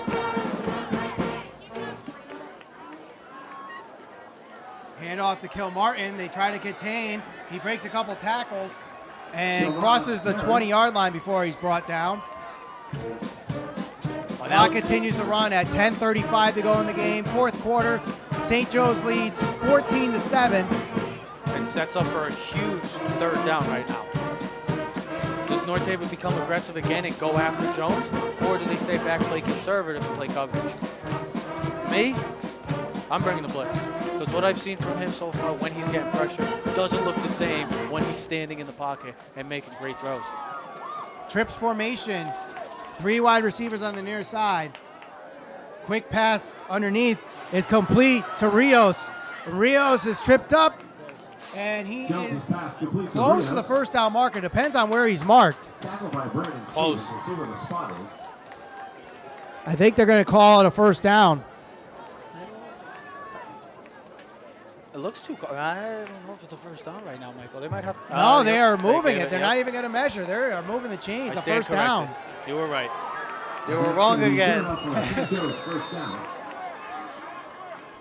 I mean, that's a basic bubble screen right there. Just North Haven couldn't get off the blocks. Great job as St. Joe's of sealing the edge, getting their receiver out there. Rios has had a nice game and has been at times the go-to option for Jones.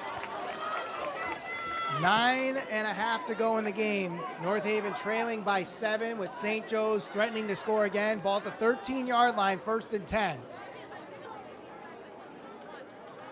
Jones drops back, has time in the pocket, throws, complete. Gain of about 9 on the play.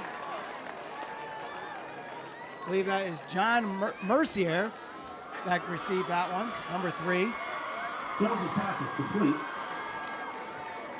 Excuse me, number 5. That was Lameek Black.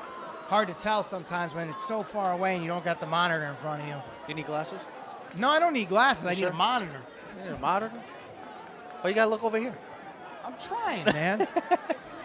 8:50 to go in the game. Handoff to Kilmartin, and North Haven does a good job there clogging the hole. Lose a couple yards on that play, so another big third down here. Is this 4-down territory for St. Joe's?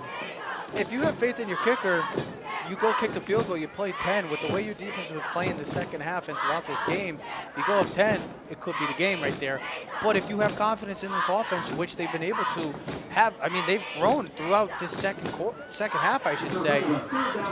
It's up to Coach Delvecchio. He's got a good opportunity right here. It's 3rd and 5, a huge play right now. And don't forget, earlier in this game, where St. Joe's had a chance to take the lead late in the second snap. quarter, Yes. they botched the snap on the Yep. field goal. So maybe they don't trust that in that situation. Jones fakes a handoff, goes to the outside. The pass is broken up and incomplete. What a play. That's a huge play right there. Black had the ball in his hands, and just another great play by the secondary, North Haven. So looks like they're going to settle for the, last like you said, Michael, last time we saw this, bobbled snap. So a huge play right here for both teams. Pass was broken up by Beckett Fuller, the senior. 7:56 to go as Rios will attempt his second field goal. Well, technically his first because the ball was botched snap before he even got the kickoff. Nearly blocked and will go through the uprights and good. So North Haven trailing by 10 with 7:53 to go. You're watching North Haven football on NHTV. Michael Valenti alongside Trevor Keys. While we are on the break of the action, let's thank our sponsors here. Arnold's Jewelers at 117 Washington Ave in North Haven, 203-239-4291, thearnoldjewelers.net. North Haven Funeral Home, 36 Washington Ave in North Haven, 203-239-1179, northavenfuneral.com, and North Haven Rotary Club, P.O. Box 202, North Haven, 203-667-1357. So 17-7 the score with 7:53 to go in the game. I think this is a must-score drive for North Haven. Oh, yes, without question. This is a drive of the game. They have to be able to, and they can't be sticking to the run game right now. You're almost going to have to do something that they're not comfortable all the time with, which is passing the ball, but they're going to have to throw the ball now because the clock is not their friend. Rios back to kick, who just kicked the field goal and scored a touchdown earlier in this game. It's a low-angled kick. Will be returned by Stevens to the 15, to the 20, to the 25. Breaks a couple holes. He's got some space. Still on his feet and dropped at the 40-yard line. A great return to start this drive for North Haven by Brandon Stevens. This is probably the best starting position that the North Haven Nighthawks have had this entire game. Now they have to take advantage of it. A great start, great kick return right there. Can this offense get going? Can they catch it going? Throwing the ball, getting the ball to Mastriani, getting the ball to Curtella if he's back in the game. If not, that is a big loss to not have 32 in this offense right now because he's had some success in the ground game. Mastriani rolls out, looks to pass. He's chased out of the pocket. He's going to take it upon himself and still able to get a couple yards. So something out of nothing there. But a great job by the pressure of St. Joe's there to not let that passing play develop. St. Joe's defensive line right now is winning the battle in the trenches, and that's why Mastriani almost took a big sack right there, but being the athlete that he is, just making some positive yards for this Nighthawks team. Do they stick to the passing game? I would assume they will, just because of the way the clock is now at 7.5 minutes left. 2nd and 7. Mastriani going up the middle again, crosses midfield, close to the first down marker, depending on where he's marked. Close to the first down. And his carry's good enough. His carry's good enough for a first down. 7:16 to go and counting. North Haven trailing by 10. 1st and 10, ball at the 44-yard line. Yes, they got the first down, but they have to have more urgency as well. Because we're now hitting 7 minutes, still down 10. Under 7 minutes to go. Mastriani rolls out, takes it himself, gets a couple yards before he's hit just shy of the 45-yard line. He's like the do-it-all guy right now. He's literally trying to find a guy open, but this defense, I mean, they came in with a game plan, and they're doing it, and they're executing to a T right now from the St. Joe's defense. Whether it's in the back end of the defense or in the front 7 right now, they have been able to have their way right now and throughout this game against the North Haven Nighthawks. 6.5 to go in the game. North Haven trailing by 10. 2nd and 10, ball at the 46-yard line. Flag on the play. Illegal procedure. A really late whistle. Couple seconds after the ball was snapped before that flag came in. And North Haven shooting themselves in the foot right now as they've had some positivity in this possession, but now you get set back in a long 2nd and 13, where now it's an obvious passing play. So 6:10 to go here in the 4th quarter. North Haven backed up 2nd and 13. Looking to pass. The pass is incomplete. Mastriani was the intended receiver there on the pass from Chris Cottage. Trying to do some misdirection there by trying to have catch him Cottage off. do the pass instead of Mastriani. At this point, they're just trying to catch him off guard because right now, like I just spoke upon it, St. Joe's has this offense pretty much under wraps. It's just North Haven, can they find a way to catch them off guard, maybe have somebody sleeping and get a big play over the top, whereas St. Joe has had throughout this night. 6:01 to go, 3rd and 13. You're in a 4-down situation regardless of where the ball ends up. Stevens is the carrier, breaks a couple tackles, gets to the original line of scrimmage, and that's about it. So it's going to be 4th and 10. You got 3 timeouts. As the clock continues to run, I don't think North Haven's punt. They got to go for it here. No, this is obvious for Doug. Obviously, they're going for it. Right now, 5 left, under 6 minutes, I should say. This is the game right here. Even though there's still 6 minutes left, but the way St. Joe's has been able to control this second half, this is the game for both the Nighthawks and possibly the Cadets as well. So North Haven, I believe, is going to, yes, they are. North Haven is going to call one of their timeouts. A lot of time getting taken off the clock before calling that timeout. This is the call of the game right here. This is it, 4th and 10 right now. What are you going to do? You got to get the ball into Mastriani's hands. Got to keep it in his hands, whether that's him doing something crazy with the ball or finding a weapon that get him open, something, anything. Mastriani has to be involved in this play, heavily involved, I should say, because this comes down to, I know it's 5:25, you might think, still some time, but with the way they've been controlling this second half, like I just spoke on, the North Haven Nighthawks, this comes down to the possibly final play of the game. While we have a break in the action, let's thank our sponsors, the North Haven Rotary Club, P.O. Box 202 in North Haven, 203-667-1357. Arnold's Jewelers, 117 Washington Ave in North Haven, 203-239-4291, thearnoldsjewelers.net. They're punting it? They're punting it, Michael. They're punting it. That is a very interesting call. I'm very intrigued by this.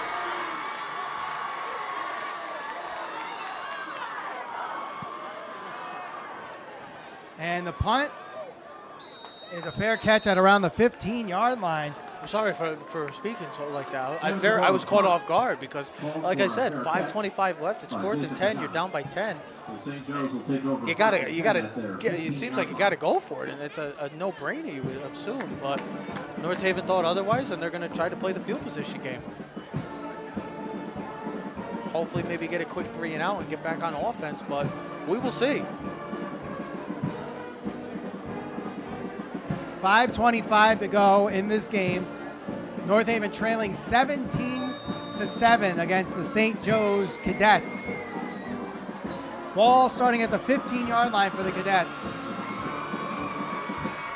North Haven trying to prevent their first home loss in a game they played since 2019 against Shelton. When I was commentating the game, See, you I come back. it's unbelievable. 5 years later, they've been dominating. This is what I do. Ugh. So St. Joe's calls a timeout. And while we have that timeout, let's thank our sponsor, North Haven Funeral Home, 36 Washington Ave in North Haven, 203-239-1179. Trevor, I mean, this is crunch time here. North Haven's got to use up whatever timeouts are left in this possession. Well, they only have one time. They only have one timeout left, Michael. Where now you're playing with fire right there because you got to hope for a turnover. Maybe they become very aggressive and try to go after the ball. I assume that St. Joe's will be running the ball to try to get out of here of Mike Vandercourt Field with the win. North Haven's going to have to be aggressive, trying to strip the ball, anything they can to get that ball back in such a short period of time. So we're going to see what happens in this upcoming drive.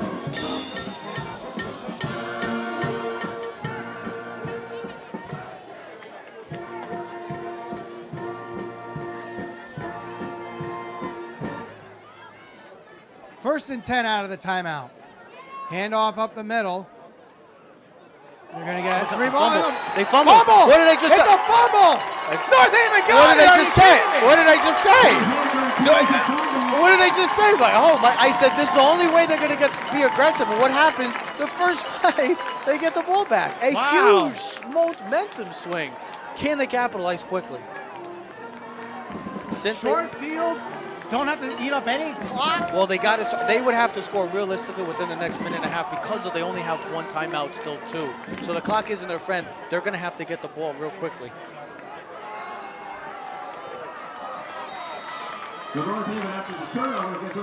So first and 10 at the 20. Mastriani hands it off. Whistle blown before the snap. It looks like it's going to come back 5 yards.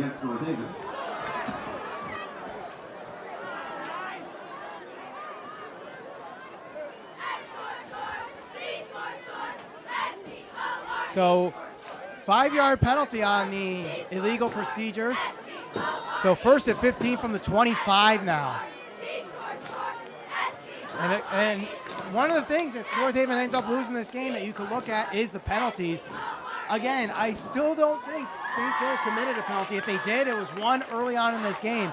Haven't seen many from them, but North Haven, from the first play of this game, committed penalties. The reason why the penalties hurt maybe North Haven more than any other team in the state is because of how run-heavy they are, where they want to be in 2nd and 5 instead of 2nd and 10, 2nd and 13, 2nd and 12. They don't want to be in situations like that. They want to be in 2nd and 5 where they can just get back to what they do, and you play 4-down territory. But now in a situation like this, you're going to have to be forced to throw the ball.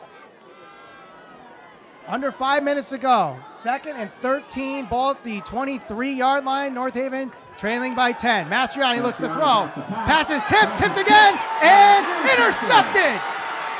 So just like that, St. Joe's answers right back with a big turnover, and that could be the dagger in the heart of North Haven and tonight. What a play right there from St. Joe's. I mean, reading it, the eyes of Mastriani, looking to the flat, but a great effort by St. Joe's, the player on St. Joe's, and make it a tip into himself and then coming down with it. Incredible play, and could be, honestly, Michael, it could be the nail in the coffin for this game. With barring a miracle happening right now, it looks like St. Joe's will come into Mike Vandercourt Field and have a nice a confidence builder type of win for a team that doesn't really need the confidence because of how great they've been for so long. But coming into hostile territory against a two-time defending state champ and playing the way they did, especially in the second half, where it was a stalemate for the first half, where you didn't know what to expect for the next 24 minutes, I should say. But they've really taken it to North Haven this entire second half. And if they continue to play this way, it's just going to be a dangerous team moving forward throughout the season for the rest of their opponents. And Brandon Stevens, the senior, limping off the field after that play. He was the intended receiver on that play. That got tipped in the air twice before finally picked off. So North Haven with 1 timeout left and 4:40 to go, trailing by 10. You start seeing some of the North Haven fans trying to beat the traffic here.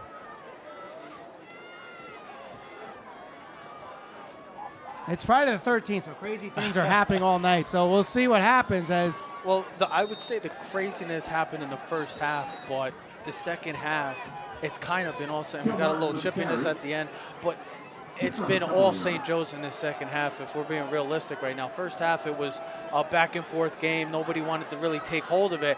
It's really been all St. Joe's in the second half. Clock continues to run.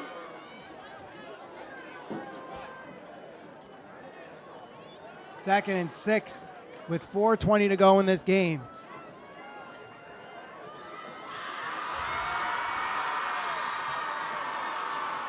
And the St. Joe's crowd, I'm not sure if you could hear it, but they are definitely loud from the other side of the field.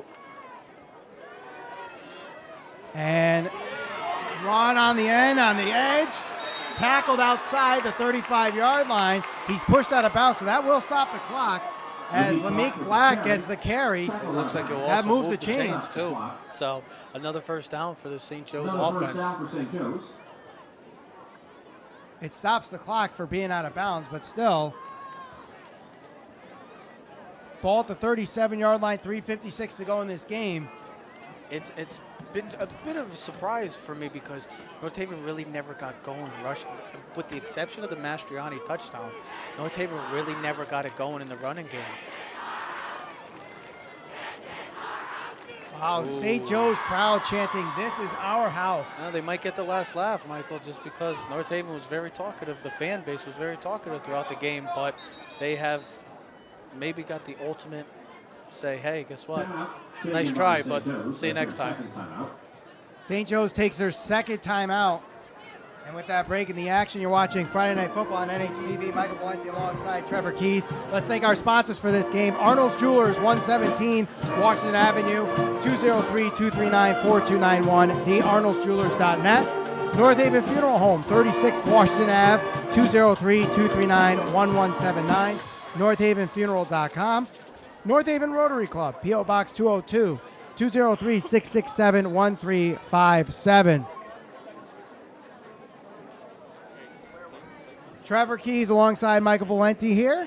It's good to be back, Michael. Yes, Trevor Good to be Keys' back. first game I missed it. in 5 years. A great return. Yeah, but you were down in Florida. I think I would swap places with you any day. See if we can find a way to do the games remotely in Florida. We gotta figure that out then. I'll go back. No, I'm just kidding. No. Maybe I'm next week when we have a full crew and full equipment. I miss seeing this. So I'm happy to be back, and I'm happy to be back doing this. Did you watch any any high school football games in Florida? No. No? I'm very disappointed in that, to say the least. End around carry crosses the 40-yard line into the 42-yard line. TJ Wright with the carry. TJ Wright with the carry. If you wanted to know, I was living about 15, 20 minutes from the high school that Lamar Jackson went to. He went to at Boynton Beach High School. I was about 15, 20 minutes away from there, so I never took advantage of seeing high school football down in Florida, but it is good to be back to see football as a whole back and watching it live. Gets my blood going. I had goosebumps earlier. It feels good. I love football. It's the best game in the world. Clock continues to run. 3:40 to go in the game. 17-7 St. Joe's leads. Join us next week Our next broadcast, as North Haven tries to bounce back, if they end up losing this game, they face Hamden next week. Kilmartin gets it to the 45-yard line. The clock will continue to run at 3:16 and counting.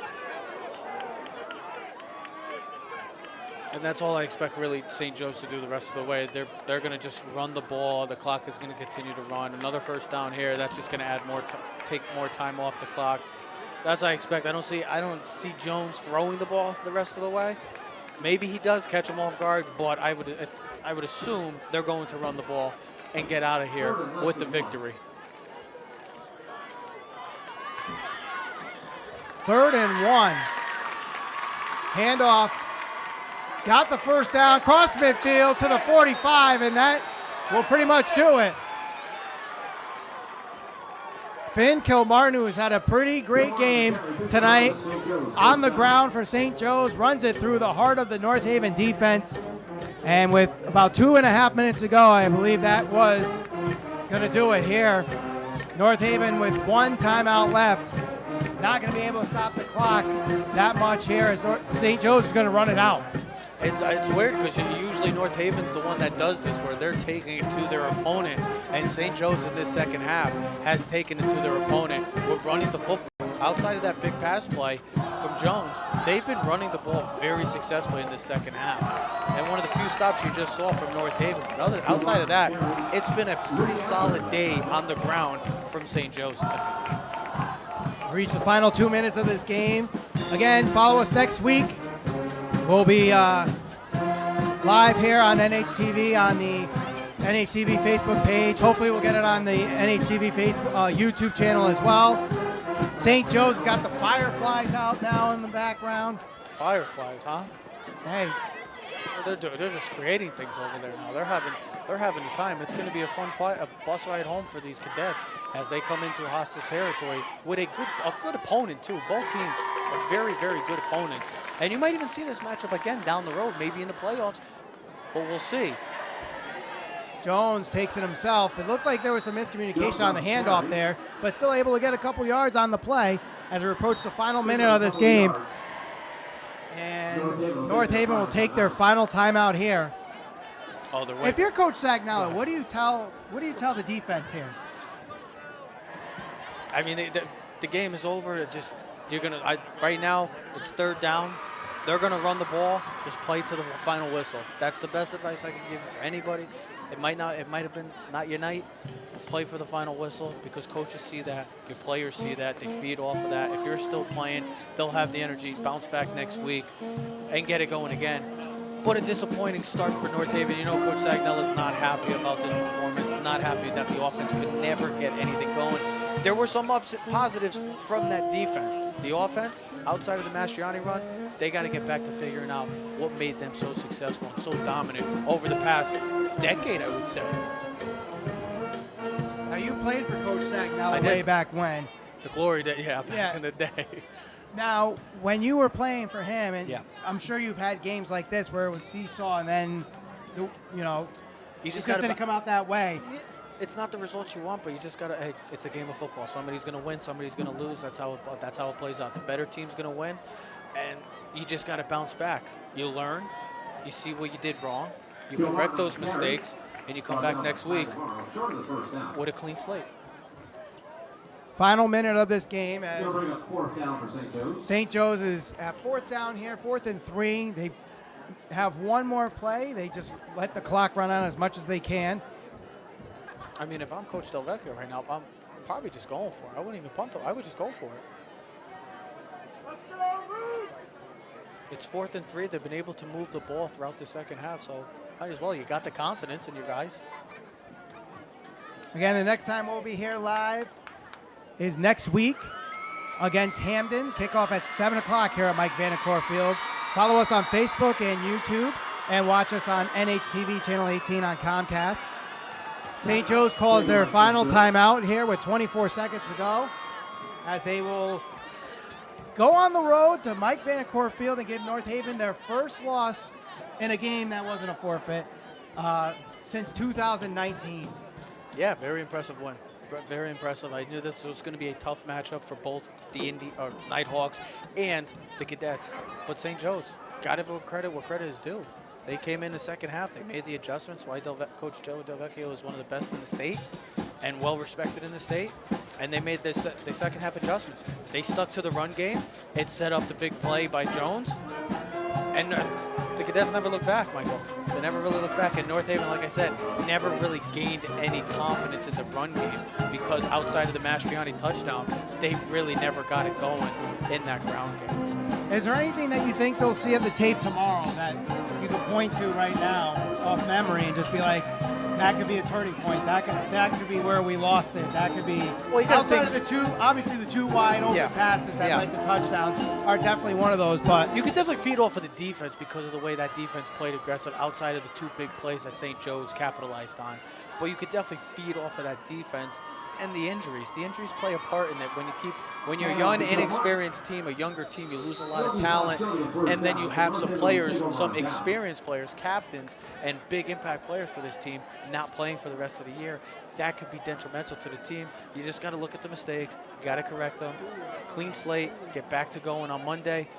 Get back to the work on Monday. That's pretty much it, and get ready for the Green Dragons. North Haven was able to force the turnover on downs. So with that, North Haven will get the ball last. So goes against everything I was trying to say today, where whoever gets the ball last is going to win this game. But it wasn't like you were far. It wasn't far off because of the way the first half played out. It's just St. Joe's really took it to a whole nother level in the second half. Handoff up the middle, gets the first down as Brandon Stevens gets close to midfield, and that's going to be the final 10 seconds of this game. Once they reset the clock after the chains get moved, clock is going to run again, so that's going to be it. Do they get one more play off before the clock hits 0? No, they don't. That is it. So the St. Joe's Cadets give North Haven their first home loss since 2019 when Shelton handed them that loss. They'll be seeing Shelton on Thanksgiving here at Mike Vandercourt Field later on this year. But the next time we'll be here on NHTV for North Haven High School football will be against Hamden in honestly, it's a make or break. You hate to say stuff like that in week 2 of the season, but when you're in the high school level, you really can't afford yourself 2 losses. Yes, North Haven lost two games last year, and we're able to still win the state championship, but a much tougher schedule, I think a lot of people are saying this year compared to last year. So you got to win those games. I think this is a good thing for North Haven. It's a learning experience because you played against a foe like St. Joe's, where you're going to be playing teams like that down the road. West Haven, Shelton, as you just said, Fairfield Prep, Notre Dame, all big-name programs throughout the state that a game like this can really show, okay, what is this team made of? What are our strengths? What are our weaknesses? What can we do better at? What can we improve on? This is a good test for the North Haven Nighthawks. St. Joe's, very impressive victory. Not what the North Haven Nighthawks coaching staff and fans and the players thought coming into this game, but bounce back. One game, it's one game. The season isn't over. Don't hang your head. Get ready for next week and hope for a different result.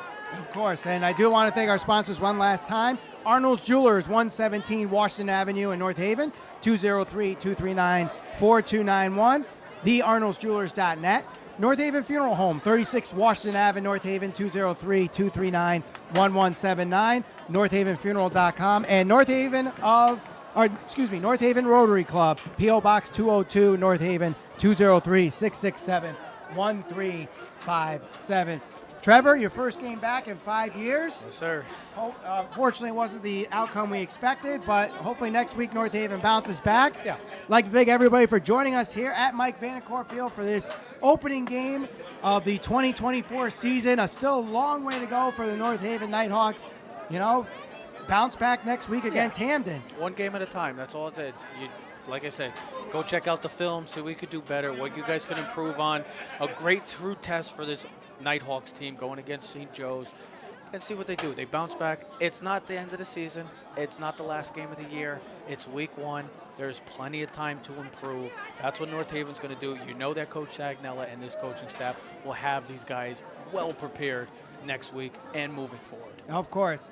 For Trevor Keys and Vic Hogg on camera tonight, my name is Michael Valenti saying so long from Mike Vanacore Field. Again, North Haven falls 17-7 to the St. Joe's Cadets. Arnold's Jewelers, the North Haven Diamond Center, 117 Washington Avenue in North Haven. Decades of experience and a deep commitment to the North Haven community. Visit us today at thearnoldsjewelers.net. North Haven Funeral Home, 36 Washington Avenue, North Haven. Since 1953, the one source families rely on for caring, compassionate service. North Haven Funeral Home.